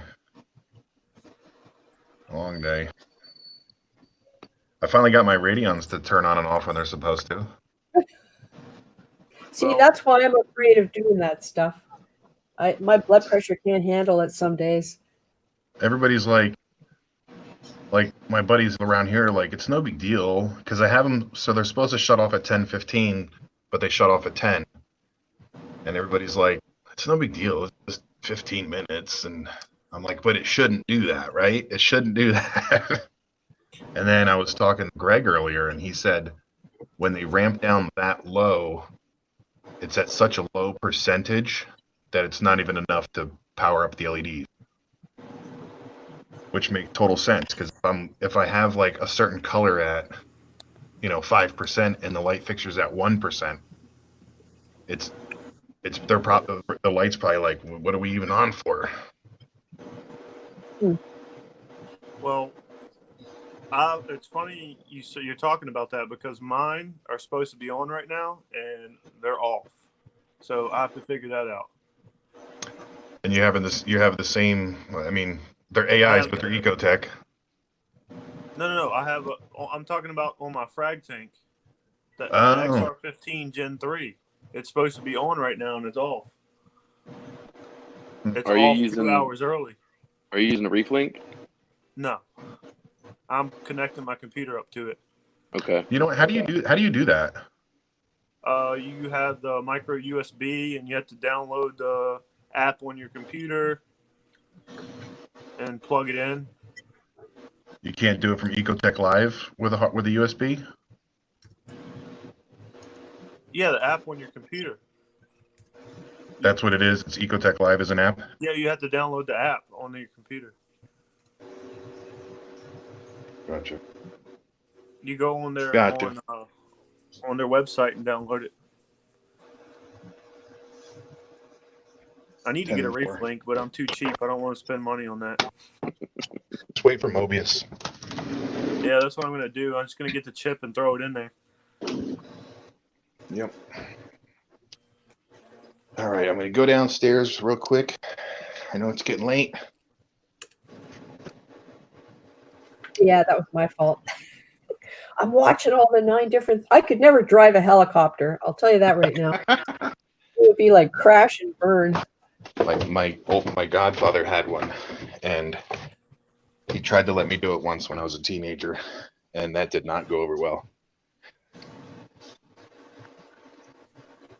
Okay, so we are downstairs. How do I flip this? There we go. How do I make my screen? Okay, there we go. Can you see me? Yep. Greg, Ooh, I saw that today on Instagram, and I actually went, hey! I did. That sound that I put in my comment was what I said. I've got a lot of videos to do. I got the tripod up, and it's like a movie scene over here.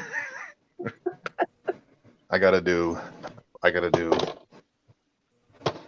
top off. I got this, which is, as soon as I got it, I was thinking of you. Atlantic Compact. Oh my God. I'm going all Orifec on the next build. I absolutely love the bars. They're so well made. They're beautiful lights. you have the bars? I do. I've got the OR 120, the OR2 120, 2 of them. I got Blue What Plus. color? Blue Plus. I didn't Blue get any Plus? white. Yeah. Yeah. And honestly, they reach into places that the Kessel couldn't, because I was talking earlier about the Montipora for one Yeah. thing. Yeah. Mm-hmm. But I finally can see my Stylochenelia. It's a Jason Fox Sunset Stylo. It's not a Stylophora. It's a Stylochenelia. Or I don't know how to Right. pronounce it. And I thought it was a goner because it said, "Oh, put it in the shade. It doesn't need any light." So I did, and it had like 3 or 4 little orange polyps, and the skin is green. So it stayed alive, but now it is completely encrusted the little piece of rubble it was on, and it's starting to go down on the rock, and that's because of the Orfex. So whatever the light spectrum is in that Blue Plus, that's all it gets, and it's starting to grow like crazy. I put a lot of growth down to the lights in the last 6 months. Now, The spread on those bars is really, really nice. Yep. have you ever owned Reef Brights before? No, but I understand that they're quite similar, because when I was doing the research into it, I can get Reef Brights in Canada, Mhm. but I kid you not, they were 3 times the price for the Really? same thing. Yep. Well, I haven't even opened this yet, Cindy. You haven't? Oh I boy. haven't even opened it yet.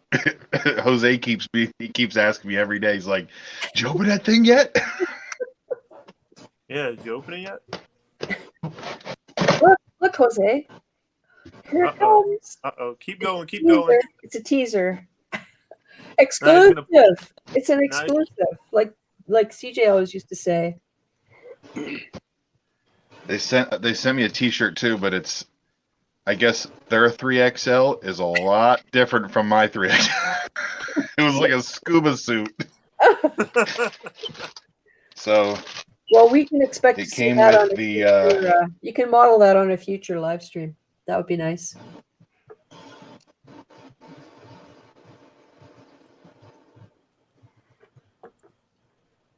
Oh, is Billy frozen? Yeah, Billy's frozen. Billy, Yeah. Billy's frozen. Might have flipped the camera. Yeah, I bet you. Tony Close is asking how long lights should be on for and what spectrum in a mixed reef. There's a lot of interesting information out there Yeah. about that. I run my lights 12 hours a day. Yep, me too.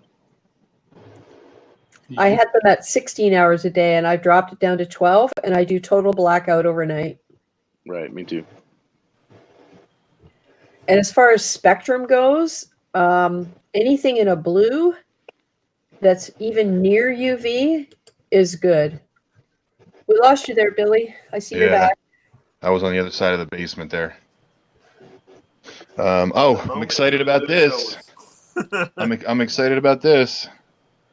Oh, you got some. That was the best review of 2019. That Really? was the best review. Awesome. Thank you. That means a lot coming from you, Billy. Mr. In-Depth. Is this? Ooh. That's the, the flashlight. Flashlight. Nice. The stuff is good quality. That's the whole thing I get from them.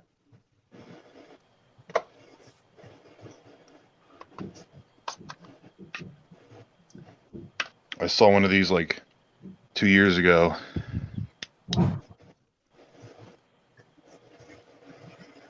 Yeah, I like that. You can do wide angle and make it super concentrated. Yeah. I'm gonna be a cool guy and get like a holster for this, so when I go to frag swaps.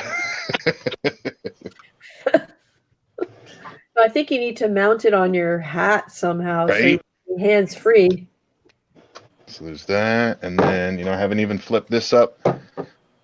So let's see here. There's this. I have to put it. Huh? What's that? Can you hear me? Yep. Okay. Yeah, you put everything back in the boxes too, right? Me too. Well, I have to do a video, an unboxing.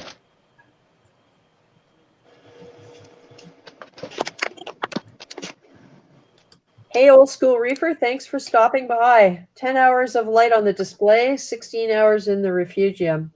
Yeah, that makes sense. I do have an opposite cycle on my refugium. Well, my sump, I mean. Yeah. Very nice. Show us the profile. What's the side look like? Oh yeah. See, they're not thick and clunky, are they? This thing is heavy. This thing is a good 13 pounds. It's a so 2¼ inches by 13.5 by 9.5. This thing is heavy. They make brackets for this to like mount to your tank, your glass. I would never do that. No. This thing is heavy. So Murphy's asking it. Does it have glass on it? I know my bar lights. The cover plate is glass. Panel should be glass. Yeah. I think these are acrylic. The Atlantics? I think. I could be wrong. Oh, when you get it open, take a look. You'll be able to tell because the edge is has a bevel polish on it. I don't know if this will turn on if I plug it in.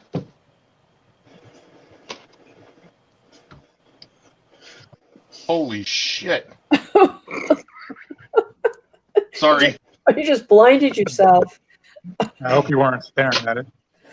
Oh my god, it's scaring me every time I plug it in. It scares me. Look how bright it is. Wow. All right.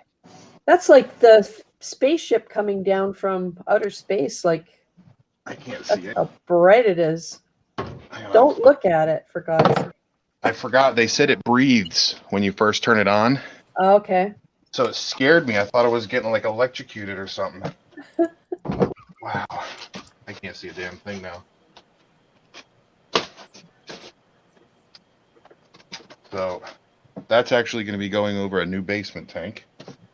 Nice. Well, that's good to know about the weight. Yeah, it's super heavy. I will weigh it to get the exact weight for sure. Yeah. Nice. It's going to be hung from the ceiling that I have. I have plywood in the ceiling, so I could mount a swing in there and swing on it. Billy, I got to tell you what Pat said. Oh boy. It's the first time your chin has seen light in 20 years. It's the what? What did he say? He said the first time your chin has seen light in 20 years.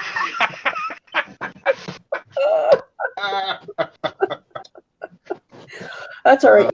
You can bear hug him to death the next time you see him. I'm going to bring him a little less pork roll when I see him next.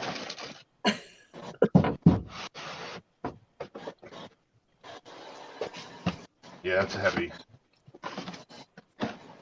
That is beautiful. Thanks for doing that. Yeah. I've been wanting to look at it for the longest time. I can't Man. hear anybody else in the chat. Huh? Pardon? I can't hear anybody else in the chat. You can't see the chat, or? I can't hear it. Oh. All I hear is Oh, you can't I don't hear us. Billy, Oh, you had that problem last time where you couldn't hear me, but you could hear them. Yeah. He has to back out and come back in if he wants. Yeah, you might have to do that. You might have to go back out and come back in. All right, let me. How much longer are you going to go for?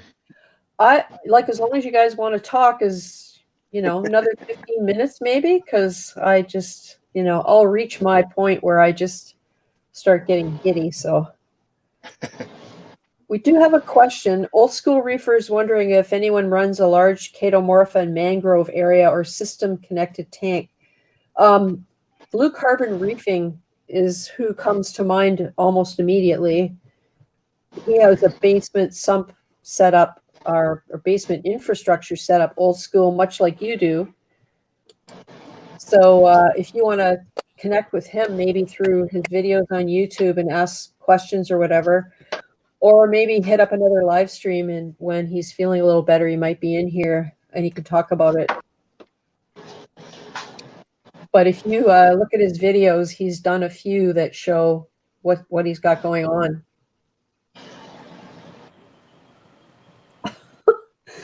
Murphy says he needs pork roll. He takes it back. And I guess obviously my chin needed some light too, right, Pat? You don't want to get a suntan on your chin.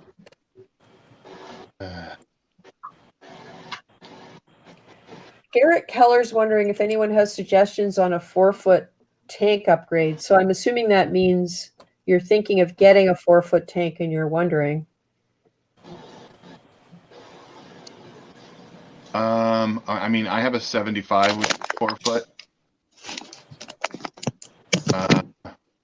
If I could do it over again, I would have probably gone for like a store-bought, I guess you could say a 120, only because I want the depth front to back.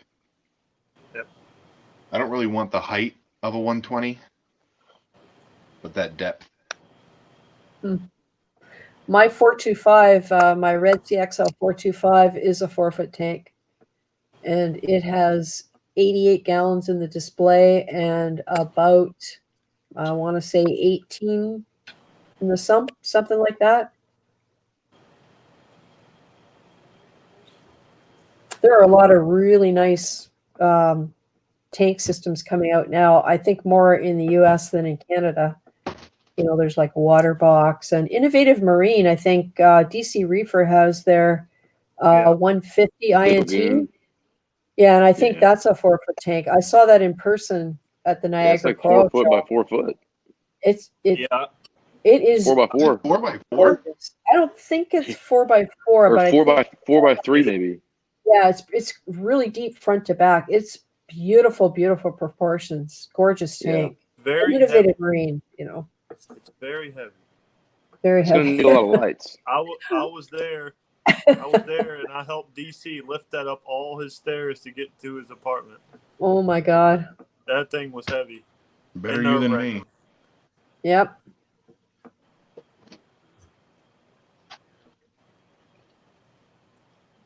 But it's a beautiful tank.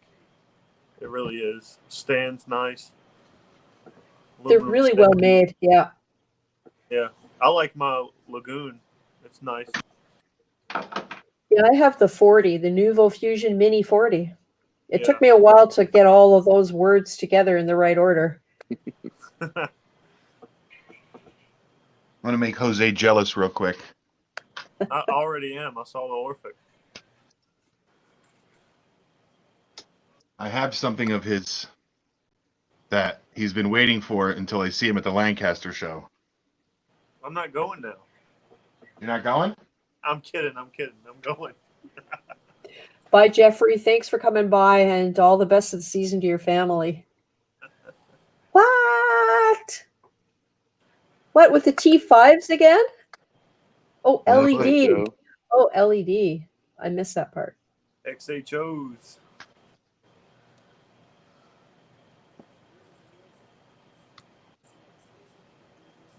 Lighten here- up. Here's another question.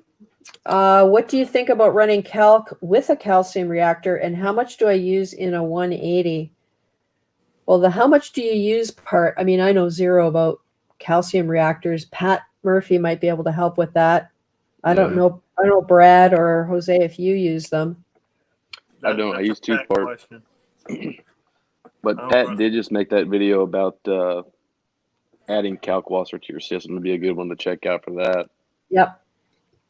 Yeah, Insane Reefer. Look up Murphy's Aquatics on YouTube, and you'll see Pat's got videos on calcium reactor. You might be able to find stuff out what you need there. I saw a bunch of calcium reactor videos and never understood it until I watched Pat's. I'm like, dude, that looks super easy. Yeah. You know, the way he talked about it and the way he showed it was super. I was like, really? That's it? Yeah, I still don't want one, but no, it's a simple. I just don't like the idea of compressed gas in a cabinet that's closed under 100 gallons of water. Yeah. That freaks me out a little bit. Well, not only that, but you're relying on a little electronic solenoid to do its job. Yeah, And not get exactly. stuck open. Yeah. this isn't gonna fit me. Oh boy, that's really nice. Hey, that looks like it's my size. It is Hey, so, hey, it's- that looks like it's my size. It's so Christmas. small. Marcus's Reef. Yeah, this is important. Have you heard anything about Red Sea stands sagging over time? There was a huge thread on Reef to Reef about people having problems with the 750 because of the construction of the stand and the lack of support. So if you go to Reef and look that up, there's a whole thread about it. And apparently Red Sea has developed a fix for that, and they've sent it out, and future tanks are going to incorporate that.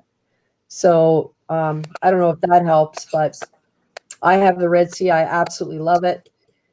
But I do understand how people felt if they had this issue, because the support in the stand was offset.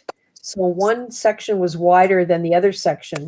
And then the wide section, the upright bar that goes across the top, which is supposed to go and have contact with the tank, was bowing. So it was losing contact with the bottom of the tank.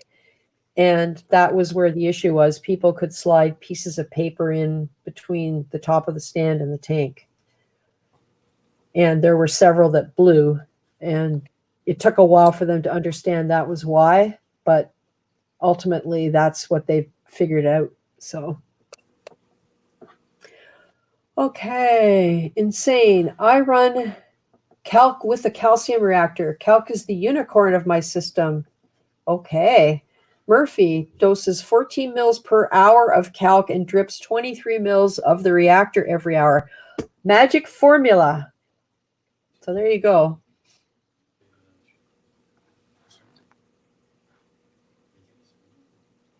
PR Fish Girl likes Billy's shirt. We lost Billy. I don't see him down here. I don't want to just leave until he comes back, because I would feel awful if he came back and we were gone.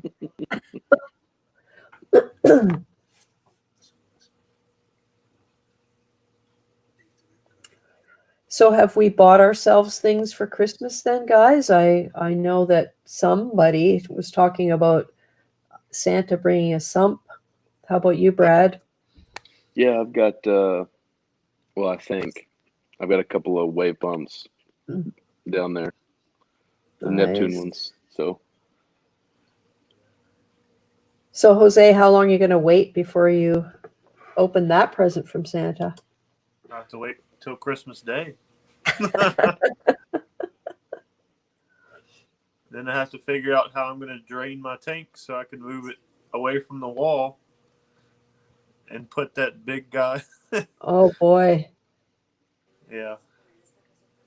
No, That's a I'm going to drain everything in a brute trash can, move it out from the wall, fill it back up, get it running again, throw everything in the top heater, and then turn the 2 ball valves underneath the stand and replumb it. yeah.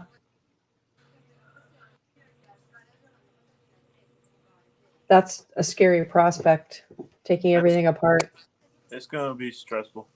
What's the flooring underneath it? Wood flooring. Wood floor, so you can Oh. slide it. So, Yeah. yeah. I mean, yes, it's at a Well, risk for water, towels. but well, at least you can slide it, not like carpet. When I put the vinyl on the back, I drained, I think it was 40 gallons out of it, and I was able to pick it up and move it.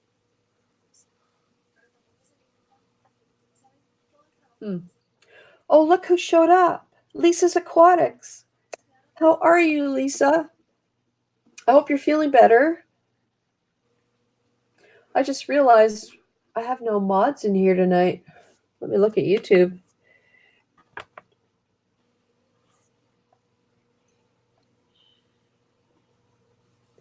Either that or they did such a good. Oh, yeah, I do. Okay. We're good. We're good. It's just not showing up inside my StreamYard. Oh, Lisa's celebrating. Okay, Lisa. What are you celebrating?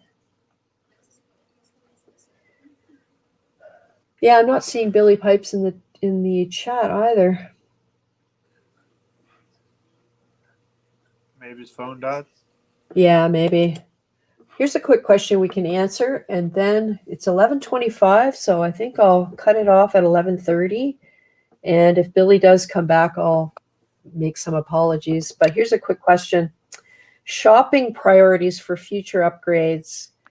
Upgrade the lights from the 180s to 360s or get an Apex? What would you guys say? I think it would depend on the tank, what you're trying to grow in there. If the 180s will get the job done, then go for it. Get the Apex. I'm a big Apex guy, but that's like bells and whistles. It's not. Yeah. You don't have to have it. Like, it's great and it makes things easier and it gives you more peace of mind, but it's not required. Corals are going to grow with or without the Apex, provided that you have all the other components that you need. So if the lights are a need, then I would definitely get the lights. Yeah, I totally agree with that. Yeah. Lisa, was it your... Oh, she's celebrating the upcoming holiday. I thought she was maybe celebrating her birthday. Brian's Aquariums thinks that Billy went to get some Vaseline to try and fit in the shirt. He's very smart for not putting that on YouTube. Oh, boy. So does anybody have lyre-tail Anthias? That's what... used to have one. I used to have a trio in my 220. Broke Reef Man is asking about that. Broke Reef Man, do you have any questions specifically about that? I think they're some of the easier Anthias to keep. Yeah. Personally. I mean, that's the only Anthea I've ever owned, and it didn't live that long for me. I always thought there was only one kind, but man, oh man, there's a lot of different There's a lot ones. of Anthias. Yeah. Ryan says thank you for the advice on the shopping upgrade. Billy says internet issues. Oh, Okay. All right.